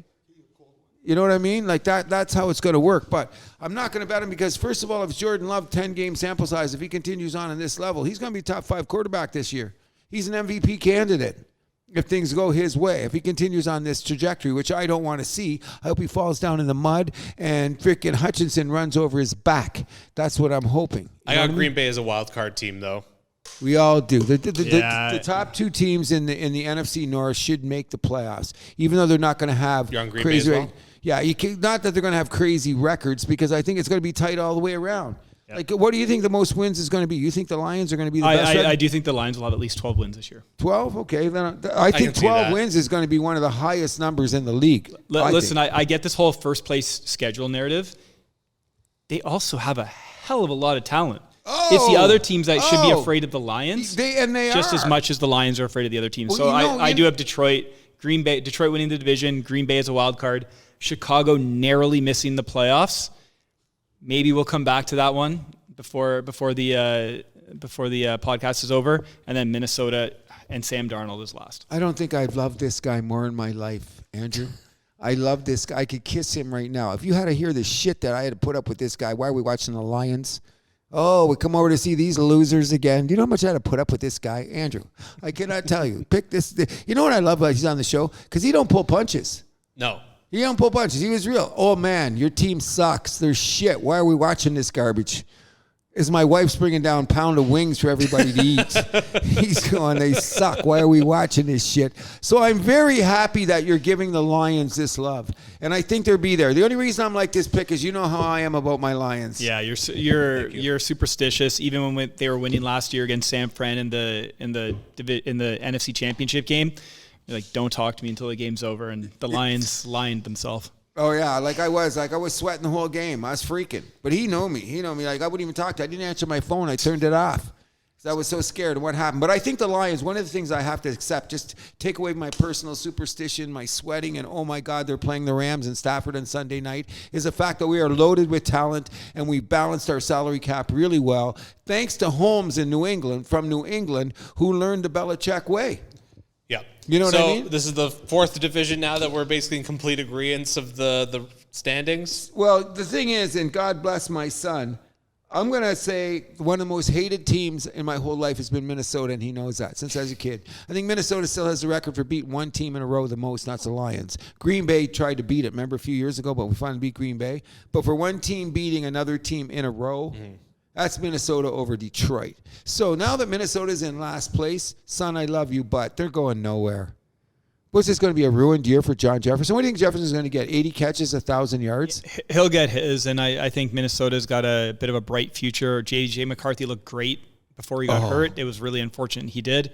We'll talk about them next year, but putting them in last for now. Oh, yeah, we have to. And I don't have a problem with that, but I'm just saying that's a year in a guy's prime. Like he's gonna, you know, he's gonna be like DeAndre Hopkins. Got no one to throw into. He'll get 80 catches and 1,000 yards when he should be getting 100 catches and 1,500 yards. Yeah, Larry Fitzgerald had a couple of those seasons where he had nobody throwing to him, and he still put up some good numbers. They had tough seasons, but I think it'll be more. Jefferson's too good. He's going to get his 80 catches. Maybe he'll get 100 because he's that good, okay? But what I'm saying is his numbers are not going to be gaudy as they were the last 2 years. Unless Sam Darnold has a Baker Mayfield revival, then it's ridiculous. We shouldn't even be talking about it. All right, so we can move this to the NFC South then, where despite everyone thinking that they were dead in the water, Tampa Bay came away with this division last year. I don't know if we will have quite a consensus as we did in these other divisions. I have Tampa Bay winning the division again. I think people are counting them out. I think that's dangerous. I do not believe in the Saints. The only team that really I can see making a run here are maybe the Falcons, though. Yeah, so we're going to disagree on this one. Tampa Bay's been juggling cap hell for the last couple of years. I think this is the year where they've lost too many players off of that roster that won the championship a couple of years ago. Baker had a great year. They still have Evans and Godwin. 1 year older. But again, they're all 1 year older. I do think Atlanta is the team to beat here. I think Atlanta's going to have a fairly surprising season. I think their over-under wins is only 9.5, but I do think they get to 10, given how weak the division is. They made some great signings on defense. When you look at Justin Simmons from Denver, and they took Matthew Judon from New England when they didn't want to pay him. I think the defense is going to be a lot better. Their defense was bottom 5 last year. Kirk Cousins, assuming he's healthy, will use all those weapons to his advantage. I can't wait to see year 2 out of Bijan. He's a fun player. Drake London, Kyle Pitts could have a post-hype season, and their O-line is top 10 in the league. I have Atlanta winning the division and the only team in that division making the playoffs. I don't have much to say about Carolina and New Orleans other than I think the first interception that Derek Carr throws for New Orleans, the whole stadium is going to start booing him. Oh yeah, he's in tough. But you know what I'm saying about Atlanta? Cap New Orleans, another team. What's his name is coaching in Atlanta, and he's a defensive coach, Raheem Morris. He's running the coaching there. He picked up the right guys, and he had some good young guys. They didn't have the whole thing because he's got 5 guys that are under 25 that are first-round draft choices too. Okay? So their defense could be solid, but all they have to do is bend and break because Atlanta's got weapons. If Kyle Pitts is all-pro tight end this year, would you be surprised? No, Kirk Cousins knows how to hit a tight end. And Kirk Cousins led the league in touchdowns before he got injured last year. Exactly. And who was he using? My guy from Detroit was having a great season. Remember Detroit traded him, and I didn't like, what's his name? Hutchinson or whatever. Oh, T.J. Hawkinson. T.J. Hawkinson, remember? And he went right to Atlanta. Right to Minnesota. And what was he? He was their second option after Justin Jefferson, yeah. You know what I mean?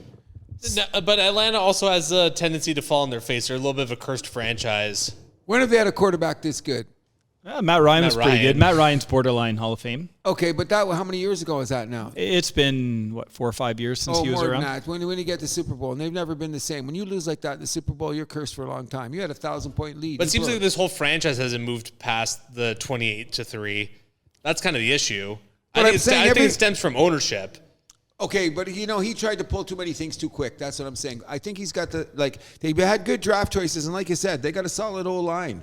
They've got good players. What happens is they've never had, in the last 5 years, they haven't had that guy to go to like a Pitts, a London, what's his name out of the backfield. I think it changes the whole game with the defense. I expect them to win this division by 2 games or more. Okay. Tampa Bay's falling back. I think Tampa Bay, I think the wide receivers are a little bit older. They didn't really upgrade in the backfield. The defense is aging. They got away with some crazy wins last year. Say it's going to balance on them now. Tampa Bay also lost their offensive coordinator who went to Carolina as the head coach. There Canales you go. Is known as the quarterback whisperer. So. Yeah, holding Baker Mayfield's hand for the whole year. Who's going to hold Baker's hand this year? Nothing against it, because I was really liked the fact that Baker came all the way back. Mm-hmm. I thought that was really cool. But I'm saying Atlanta's going away. They're a sleeper team. They might just like how the Lions suddenly showed up and we got to pay attention to the Lions. I'm expecting that out of the Falcons this year. Not only that chance, this is Raheem Morris' second chance as a head coach. And if you check in the history of head coaches, sometimes it's the second job they get where they shine, not the first one. Bill Belichick. Yep. You know what I'm saying? You look around the league, a lot of guys, it's their second job where they move up to the next level. So everything I see in Atlanta says win, and I'm expecting them to win a playoff game because they're going to be at home winning a division. So in my opinion, I'm taking Atlanta, and I've never liked Atlanta. What do I like about Atlanta? They got good strip joints or some shit, I don't know. And a lot of bad rappers live there. Nah, you can't take your bottoms off there.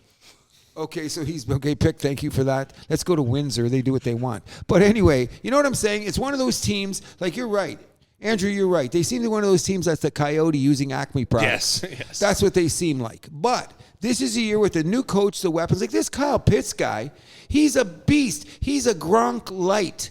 When do we get to see that? Never gets the ball. Okay, he's had a little bit of drop issues at times. I think that's excitement because, holy shit, I'm getting the ball. You know what I mean? But now you better catch the ball. Oh, he's going to. That's what I'm saying. And I think Drake London could have the year. Guy's got all the skills in the world. Who is throwing to him? Desmond Ritter, and Mariota was there and who else? Great. Some other bum. I think we can all agree, even though we don't agree on the division winner, I think we can all agree this is the worst division in football. Yes. AFC South? No, this is worse. Houston, Jacksonville, right. Indy. No, okay, then I will agree. This is the worst division in football. We don't even have to argue that. I'm going to take it you don't have a wild card coming from this division? Oh, no. No chance. Not a chance. And you know what I'm thinking about, too, in this division? I'm saying New Orleans is going to be coming up second. I think they've got enough product to do it. They've got enough of a team. They had some battles last year. What was their record last year? 8-9, 9-8? All three of the teams were vying for the last playoff spot with a game or two left. I think Dennis Allen's a brutal coach. New Orleans is a distant third for me. Yeah, Tampa 2, New Orleans third, and Carolina. Let's just hope Bryce Young survives the season. With that old line, with that what they're doing, I think they're okay. So you guys are taking Tampa Bay. I mean, I'm taking Atlanta. What are you taking? So you took Tampa Bay. I took Tampa Bay, and you took Atlanta to come in second. Yeah. Do you have a wild card for Atlanta? No, I do not. Okay, so I'm taking New Orleans as second. And I'm taking Tampa Bay as third, and we're all taking Carolina. In last. Thank you, Carolina. You were such a fun team, weren't you? So on to the West? Yes, we go to the West. All right, so last but not least is the NFC West, where last year, San Francisco surprised nobody by winning this division. I imagine we're all on San Fran this year? Nope. Oh, L.A.? Yep. Okay. Wonder why, Pick? It's interesting. San Fran has a weird funk about them this year. Super Bowl loser. They have a bit of a season from hell scenario that could happen. CMC's already hurt. The two holdout, Trent Williams and Brandon Ayuk. With that being said, there is way too much talent. They have great coaching. I can't see San Fran not winning the division. However, I do acknowledge that there is season from hell potential with them. I can't bet against them. They've been there the last 3 or 4 years, and they just have too much talent on both sides of the ball for me to pick against them. I will say the Ayuk situation is very weird, where it's like, the He had like 1 foot out the door, like ready to break up, and then all of a sudden it's like, "Hey guys, I'm back." Respect your contract. Yeah, the Trent Williams ones, I didn't even mention this. It took one of his teammates getting shot for him to come back, basically. God bless Ricky Pearsall, Yeah. the rookie, and he, you know what? He was going to be a weapon. I hope he still is, because he's going to be that little slot guy, like the Puka guy and all that kind of stuff. There. Here's what I'm saying, Pick. You know I'm a big historian about football, and I say some things in the past in the years that have come up just because I'm going to bet on historically, like my small running backs, teams that get there. San Francisco has been to 2 NFC championships and now a Super Bowl 3 years in a row. Look at the history of teams that have done that. There's always a step back. Add on to the confusion you're talking about, Pick, that's going on in the team. I'm still saying that they're going to make the playoffs, but I say the Rams with Sean McVay, who sneakily rebuilt that defense because they had salary cap hell after they won the Super Bowl. They sold out to win a Super Bowl. They got their ring. Then what did they have? They had hell. But it's only taken them 2 years to jettison the contracts that they don't need, draft it properly on defense, got enough on offense that I think they're going to steal the division. Because I think Matt Stafford is a better quarterback than Brock Purdy. And that's what it's going to come down to. Stafford's going to... Pick, I know you think I'm biased as hell, which I am. Stafford's going to cement his status as a Hall of Fame quarterback this year, and if he's all pro, don't be surprised. Cooper Kupp is 100% healthy. They got that Williams kid in the backyard. They got 7 horses for their O-line. Sean McVay is a freaking offensive genius. Every coach from his thread around the league is trying to do his offense. The Rams are back. And you look at the history, too. There's a lot of teams that win a Super Bowl. They got to readjust. They don't fall off the cliff, but they keep enough that they make another shot at it within that 5-year span.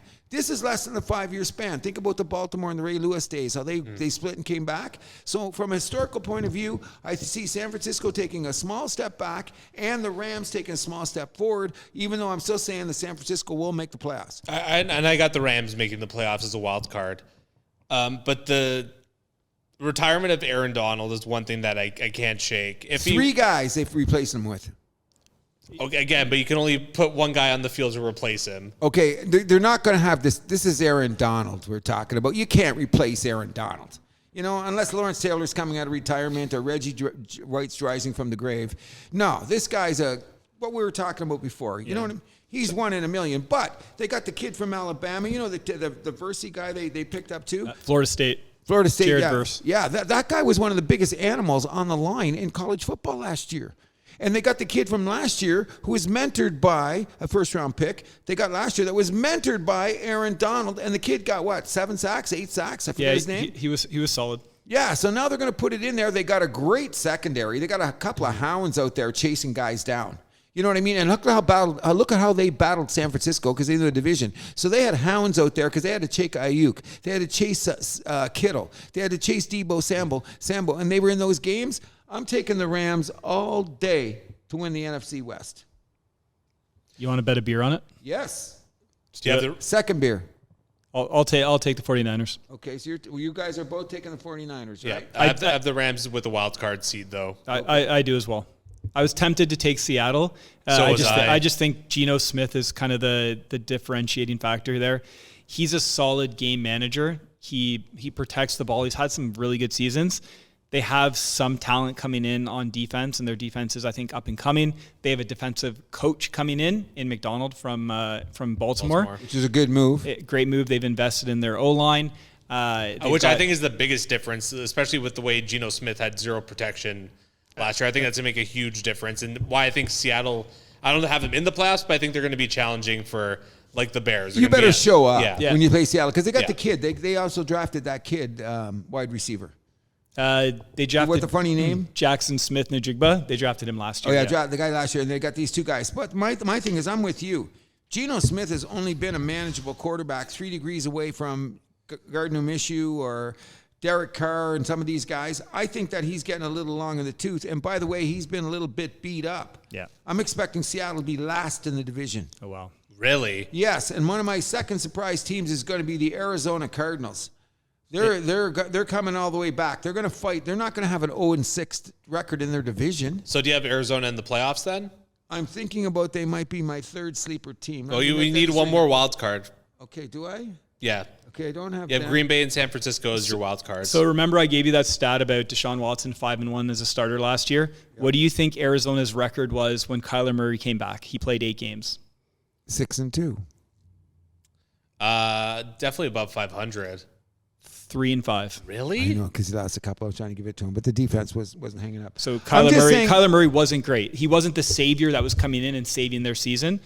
I think they put up good numbers, though. Yeah, and I think they surprised some people. They weren't as bad as everyone thought, but they were still bad. I still have them. Again, I think this is another candidate for best division in football. Oh, yeah. There's a lot of talent here.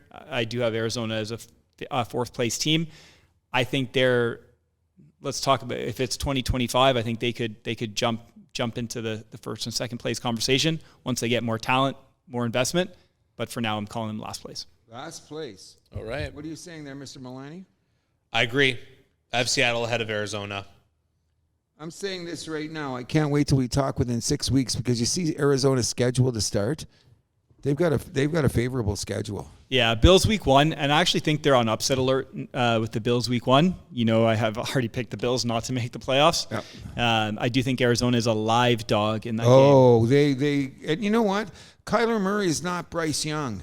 Remember, Bryce Young is small, so is Kyler Murray. But when you want to see it on the field, look, what does Kyler Murray look like? He looks like a bowling ball. Bryce Young looks like a toothpick.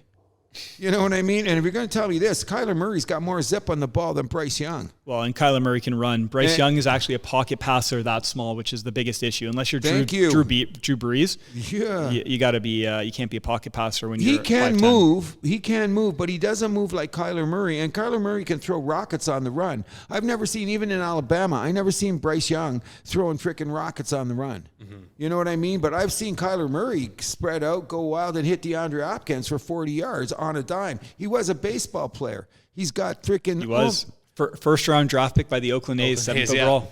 Yeah, that's what I'm saying. The kid's got an arm. And I just think that another thing that happened in Arizona, too, is they beefed up their defense, which wasn't bad last year. Another team that their defense was on the field too goddamn much. But they were competitive. They were competitive against the Rams. They were competitive against San Francisco in their own division. Like one game they covered. They cost me a couple times because I took whoever it was to cover, and they didn't cover. So that was a disaster. But I'm saying Arizona is a sleeper team for me. In the playoffs for you? In the playoffs, Cruz?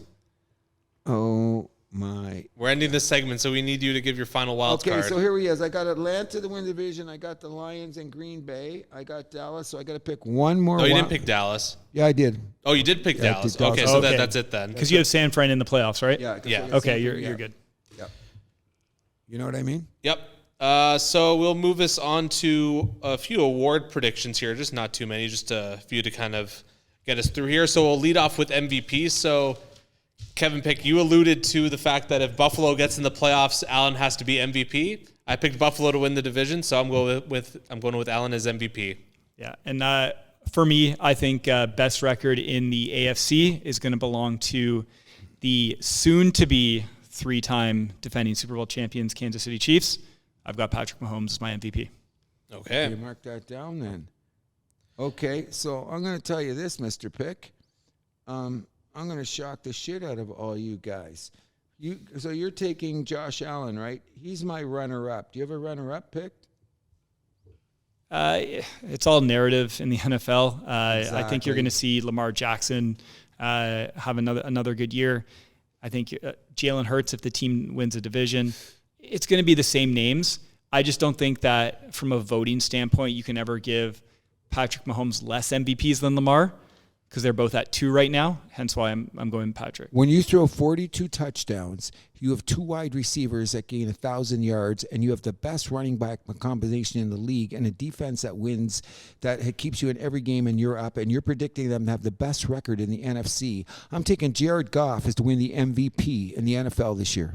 How are his hands going to look when he holds up that trophy? I don't give a shit. Hands? Stop it and picking up my guy again. No light blue and small hands conversations in this podcast. Okay, I'm done with that. Small hand. I got small hands. What are you telling me? You know what they say about small hands. My wife calls me Pee-wee. I know. It's embarrassing. I say quit doing that in public. You know what I mean? It's just embarrassing. But that's that with the light blue. Come on. Oh, you're killing me, Mrs. Milani. Can you tell your son not to be nice to me? I'm always nice to him. I'm He's just a pointing good out boy. color. It's not light blue. It's Honolulu blue. Are you so embarrassed to wear light blue? I don't wear light blue. I wear Honolulu blue. Which is a light blue. It's not teal. Let's get teal is like greenish. It's not baby blue. Thank you. Or robin egg blue or sky blue. Powder blue. Oh, worse. That's why the Argos drive me nuts. But that's another story. So, okay, you got your MVP. You got Allen, Mahomes, Goff. Who do you got? I think Mahomes is going to be the runner-up or win it if he doesn't do it. Because I think when you get a 3-time going into the Super Bowl, that narrative is going to be saying he's going to be already considered one of the greatest of all time. He needs his MVP trophy. Rodgers got 4. Yeah, I think Manning got 4. How many Super Bowls these guys got? Yeah. Mahomes is going to have, he's got 3 Super Bowls now, and he goes again. If you don't give him the MVP, what? You're not respecting the guy. My thing about Kansas, or I guess about Mahomes, is I think Kansas City's going to do a lot of sandbagging this year again. You think so? Yeah. I think they're going to come out and try Because they know what it's about. They've won their 2 in a row. I think they know it's all about number 3. That's all they're going to be focused on. And nobody's ever won 3 in a row. It's the hardest thing to do. You know what I mean? Exactly. You get there 3 in a row. Only 3 teams have done it. So if it means like pulling it back and like putting on the brakes a little bit during the regular season, I think that's a trade they're willing to make. I'm saying that they're going to come out of the gate trying to crush everybody so they can get up to 6-1, 7-1, 8-1, and do that midseason. You sit, Kelsey. You sit here. You know what I mean? I think they're going to try to front run. Well, exactly. You know what I mean? So then they can do the pause that you're doing. But I still expect Kansas City to win 12 games, regardless of their schedule, because they can beat anybody at any time. Yep. You know what I mean? So if you don't respect them for being the first one, we're all nuts. So who's your MVP? My MVP, Goff. Jared Goff. Jared Goff. Wow. You should put some money on that because his odds are going to be astronomical. Yeah. Well, I was thinking about doing that on getting one of you guys giving you like $20 and just putting it on Goff. I mean, it's a waste of $20. He probably won't. I'll do it right now. You know what I'm saying? Defensive Player of the Year. This is one where. I mean, is there really a favorite? I don't know, but I'm going to pick T.J. Watt. I think he's too injury prone to get there. Okay. That's what I'm saying, and I don't think that Myles Garrett can win it twice. Max Crosby. No, because he'll be on a losing team. So I'm going to say, I'm trying to think about it. Who's the best corner in the league right now? It's tough. There's a couple of good ones. McDuffie on KC is very talented. You know what? He's going to get defensive MVP with his interception rate this year. That's what I'm saying. I think that this year it's going to be a cornerback. I haven't figured out who's the guy because it's always a rush edge guy. But there's going to be too many, and there's going to be too many on a losing team unless somebody comes out of nowhere and has a season of their career. But I think it's going to be a cornerback. I just don't know who. I'm going to call it here first. You know what I mean? I'm going to go with Micah Parsons. No.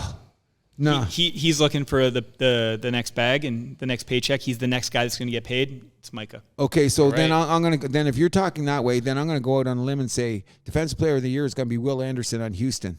Give him his second year and the way that he plays, I'll take Will Anderson. That guy's an animal, and they picked up another guy to go with him. Could be crazy. All right, Offensive Rookie of the Year. I'm going to go with Marvin Harrison Jr. I think him and Kyler Murray are going to be pretty sweet this year. Really going out on a limb on that one. You know what? The odds are... Who did you take for defense again? Micah Parsons. Okay. The odds are extremely in Caleb Williams' favor. I think if he has that 9-8, 10-7 season, it's his to lose. So I'm going with Caleb Williams. I'm going with my kid, who's number 2, and he's going to keep it a record going as a number 2 drafted quarterback in the league. And I'm going with my boy, who I took in fantasy as our Rookie of the Year for Washington. He's going to make them one of the most exciting teams in the year. He's going to have better numbers than Caleb. And I'm taking Daniels to win Rookie of the Year. All right. And then lastly, for Defensive Rookie of the Year, I'm going to take Latu. Really? Yeah. I'm taking Terrian Allen, is that his name? Cornerback for the Detroit Lions. I'll go Jared versus Rams. Good pick. I thought about him hard because that's what's going to be the difference with the we're talking about the Aaron Donald thing. He's going to be the guy in succession to do that. I think personally, that was a good pick. I had him on my list here. You can see my page here. Yeah, Latu's the favorite. I think it's a great pick. He's a great player, though. You see that guy already just move people around. Yeah, he's quick. Terrion Arnold is 6 on the ranking, so he's up there. What, for the Lions? Yeah, he's 6 on the list. That's what I'm saying. That he's going to. I think because the Lions' defensive pressure is going to be one of the best in the league. Like when they're pressuring quarterbacks and their linebackers are solid. You're not going to run against Detroit this year. You're going to have to air it out. And everybody's going to try to do that. Looking at our numbers last year, we were horrible against. I know the secondary was not good. So I'm glad that we beefed it up because that gives us the opportunity to make him the Rookie of the Year. You know what I mean? Time for Week 1 picks against the spread. Okay. All right, so we'll begin with the Thursday night opener. The Kansas City Chiefs are favored by 3 points against the Baltimore Ravens. I'm going to choose Kansas City. I've got Baltimore in this one. The home team doesn't have a good track record of covering. I'm taking Baltimore also. All right. And you're taking KC? Yep. And Mr. Pick, you're taking Baltimore too. So I'm just going to jump right away. I'm taking the Eagles to win on Friday night. Eagles for me as well. I think they kind of show the league they're back. Yep. I'm taking Green Bay. Oh, okay. Next is going to be, so we're on to the Sunday slate of games now. I should also mention the Green Bay-Philly game will be in Brazil. Sao Paulo, I believe, right? Yep. One of the most dangerous cities in the world. Don't bring the family. I've been there. Dangerous city. I'm too scared to go to Brazil. I seen shit live in front of me when I was in Brazil that blew me away. That I went, woo, that's crime. Yeah. Like pure crime, you know? And get off, I was talking about that Copacabana beach on the strip in Rio.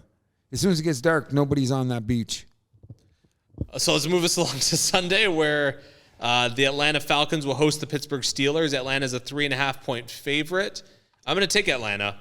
I'll take Atlanta as well. If we don't take Atlanta after all the bullshit that we were talking about, then we're all insane. And here's what, on my 6-team parlay, Atlanta will be on it.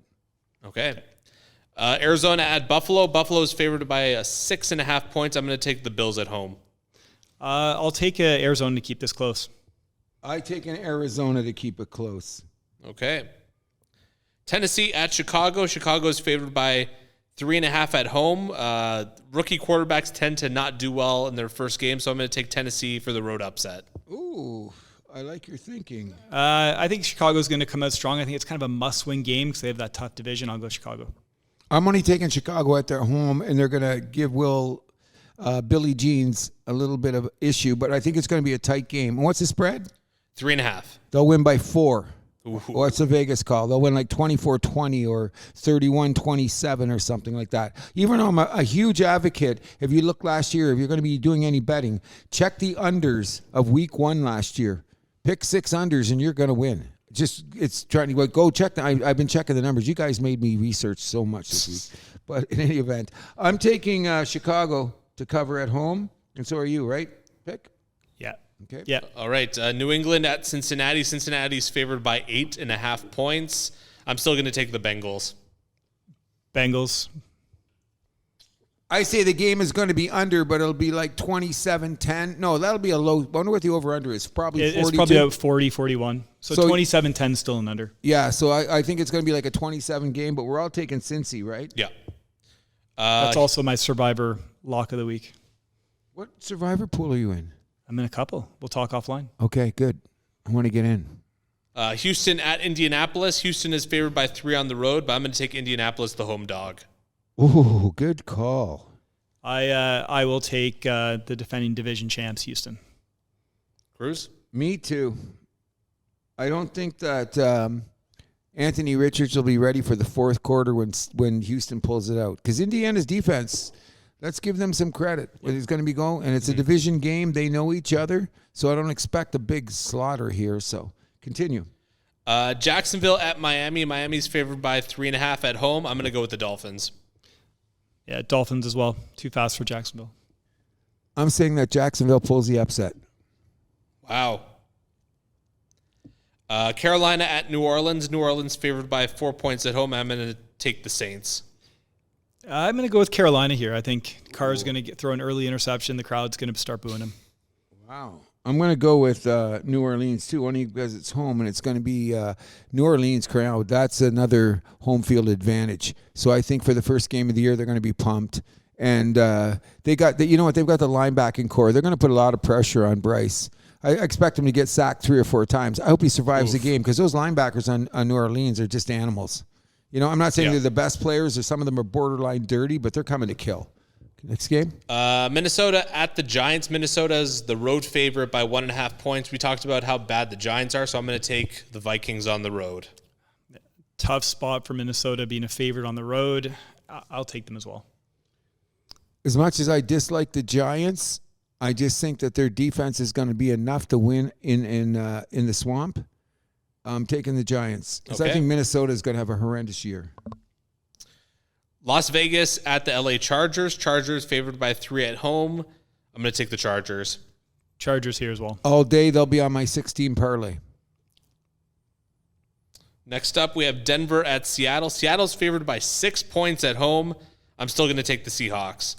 This will be a homer pick. Denver to cover the spread week 1. I'm taking Denver to cover the spread. Ooh, okay. Week 1, too. And who did you take there again? I took Seattle. Seattle. Dallas at Cleveland. Dallas is favored by 2.5 on the road. I'm still going to take the Cowboys. How about them Cowboys? I'm taking Cleveland for the upset. Home dog. Home dog. Pick? Dallas. I love home dogs. Washington at Tampa Bay. Tampa Bay is favored by 3.5 at home. I'm going to take the Buccaneers. I'm going to take Washington here. I'm taking Washington too. Next up, Cruz. This is the game you're looking forward to. The LA Rams at Detroit. Detroit's favored by 4.5 at home. This game, or the line moved a little bit over the course of the day. I'm going to take the Lions. I have no choice. Lions all around. Oh, all right. My God. I've Clean never seen sweep. this is just making me so nervous. God bless you, Billy Sims. And last but not least, we have the Monday Nighter. The New York Jets will be visiting the San Francisco 49ers. Niners favored by 4.5 at home. I'm going to take San Fran. I'll take the Jets in this one. I think it's a close game. Jets defense keeps them in it. I'm taking the Jets too. And not only that, I'm going to base it on this. Aaron Rodgers' Monday Night Football record. You remember we talked about history? Let's talk about Aaron Rodgers on Monday night. New York Jets going into the primitive teams that's supposed to win the Super Bowl. He steals this win, and what's the narrative on Tuesday? Aaron Rodgers is God. Yeah. Jets going to the Super Bowl. He's a bad man. You know what I mean? All that bullshit. But I think they're ready. I think the Jets are primed. All right. I think they're primed. Okay. So this will move us into our trivia. Wait a second. We did not make any Super Bowl picks, did we? No, I thought we weren't going to do that because you made fun of me last year for bringing that up. Okay, so we'll wait till week 6, right? Sure. Okay. Pick, did you want to get one in or you wait till week 6? I'll wait till week 6. I think that's a great idea because then we're just talking through our asses to say anybody that's going to win the Super Bowl today. You know what I mean? Yeah. That's like the same thing. It's either, I compare it to me getting a date with Kim Kardashian within 20 minutes or getting half a blowjob. Either one. You know what I'm saying? That's where it's at for me. But anyway. So once again, my brother Steven provided us not with one, but with 2 trivia questions this week. Okay. So our first question is, which is the only franchise to start a season 0-4 and still make the playoffs? I know who it is. 0-4 and made the playoffs, right? Yeah. Kansas City. No. Is it the Giants? I feel like they were talking a lot about this last year. I can't remember the team. I know, but I think it was the Giants or KC, maybe? I'm probably wrong. When I hear it, I'm going to scream. Wait a second. Is it Green Bay? I don't have a good answer here. I'm going to go with Green Bay. I don't know. I'm going to say the Bears. Okay, Bears are a good call, too. Could be Dallas, but I'm going to go with go with Green Bay. I don't have a good guess. I'd just be guessing. Let's go Philly. Philly?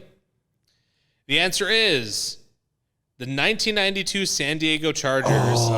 They finished with the record of 11-5. I should have thought about that. Yeah, back in the day, they were the one because they were slow. They were the Cincinnati of their day. Every year San Diego started 1-3, 2-4, made the playoffs. And great question, by the way, Stephen. Great question. Our bonus question is, what specific color is the Detroit Lions blue? Thank you, Steven. Steven, I'm buying you a beer. Hold on. There's options. So is it A, baby blue, B, Honolulu blue. Stop it. C, teal, or D, it's just light blue. Written in all caps. Looking, Steven, I was liking you for a second, Steven, but now that you've given us options, I'm going to be talking to you at the hockey freaking opening. So I'm going to tell you, you're younger than me. I'm old enough to be your father. So I'm going to tell you this. Learn what Honolulu blue is, people. Don't tell me, but you're looking at my shirt. We're going to go to watch football. It looks like Honolulu blue to me. Looks like light blue to me. Stop it. Anyways, Mr. Pick, I'm going to tell you, do you realize now why we're at a critical mass moment in continuing our broadcast at Chewy's? At this moment, look around. Yeah, there are no lights on in the building other than the ones from the switchboard. It's getting dark. It's getting dark, and I think that probably means we're wrapping up. It's getting near dark. Do you have a gospel for us today? No, I was going to do no gospel. I'll save it to Saturday because there's just too much football. In the gospel I was going to talk about team uniforms, so I didn't want to get away with it. We'll save the gospel for Friday. But in any event, I just want to say this. Mr. Pick, it's been very, very, very good to have you on the show. Once again, you've been great. Thank you for the anecdotes and knowing our history about football. And we got to get together to watch more games than we did last year. I'm in. Okay, let me know. That's number one. We're going to have a deck. We're going to have a deck party this year. For all you guys to come over, I'll take care of everything else. You know what I mean? Steven, you had great trivia questions, and I hope you're listening to this. But if you see me, when you come in, you better be wearing Michigan blue or Honolulu blue, or we don't talk about blue. Got it? Don't talk about George Bell in 1982 blue, okay? Let's get this straight once and for all, because I'm getting a little, you know what I mean? I'm flustered. I had enough to worry about. How about Maple Leafs blue? That's traditional. That's why I say the Argos should be double blue. When they walk out the Argos are double blue. Yeah, light blue and whatever. They're not. Still double blue. Not like back in the day. Peck, I was just talking to one of the shows.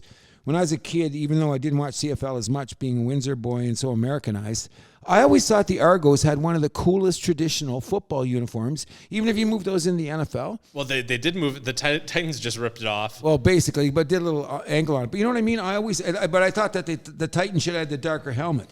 That's what killed it for me. If they had a dark helmet to go with that motif, then I would have said, I'm in. But the lighter helmet. But I think the Toronto Argonauts have traditionally one of the greatest looking. If you look at how football goes for the beginning of football, you had this color. Everything was basic. You put your number. Sometimes you didn't even do the name. They were close to Penn State style. You know what I mean? I always thought Penn State was another team with those white helmets. If they had been freaking blue helmets, Penn State's uniforms would have been twice as intense. You know what I mean? Well, I'll leave you with this. What the hell is a Nittany Lion? I think that's like the girlfriend that says she's going to but doesn't. It also looks like a bear, so I never knew what a Nittany lion is. That's something from the dinosaur days, and I don't believe in dinosaurs, so that's another story. You know what I mean? Only guy on the planet that questions dinosaurs. No, you are not anymore. You are not the only person that questions dinosaurs. That's a big conspiracy theory with the Gen Zs. Thank you. I have trouble with dinosaurs only because you pulled up a bag of bones, you put them together, and it says it'll chew your ass off. Then you pick out the ones with the bigger bones and says, oh, no, they're vegetarians. When were they here? 1 billion years ago? Was anyone around to see them eat? Oh, it's their teeth. Stop it. Stop it. Okay, Cruz doesn't like science. No, I do, but I don't. And I can't. I got to put my hands into the womb. Because you know what? This is what makes life real. Okay, we're getting a little bit off topic. No, here. this is going to end. Football show. Okay, but in a football show, we're talking Listen, Kyrie Irving, the world is not flat. Let's no. Let's stop this ridiculousness. We're not going to go that. Kevin, thank you for joining us once again on The House That Happens. Appreciate it, once again. You balance out me and Cruz quite well. Yes. Actually, so we're going to have to hope you have you back. What, week 6 you said? Yeah, week 6 after the NFL season. I'm in. Okay, so that's after 5 games, right? Yeah, and then hopefully another interval midway through, and then before the playoffs. Preview. So expect to have Mr. Pick around. I'm honored to be here. I'm going to tell your lovely wife that she should listen to the show to see how good you are. Does she listen to you yet? Not yet. I'll get her listening. Please do, because she'll understand why you're here. You get your boy to listen to it, because he's on the way to being a sports fan. Come on. Yeah, it's a good call. You know, Jackson. He's going to be he's going to be a sports guy, period. Okay? Shout out Jackson. Shout out big time. Any other shout outs to anyone before we're going to go? Just thank you to everyone listening. We love you. Thank you so much. And give us a like and continue to listen. And guess what, everybody? I hope you all win your parlays. Thank you very much. That's what we all want to do, because the number one reason that the NFL is a monolith that it is because we all do one thing, and it's what? We bet on it. Okay, anything else to say? Thanks again, Kev. I'm Andrew Milani. I'm Cruz. What do? We keep the vibe alive. You can find The House That Happens on Podbean, Spotify, Amazon Music, iHeartRadio, Player FM, Samsung, Podchaser, Boomplay, YouTube, and SoundCloud. You can also follow us on Facebook, Instagram, and TikTok at The House That Happens, and follow us on Twitter at House Happens. You can also shoot us an email at thehousethathappens@gmail.com.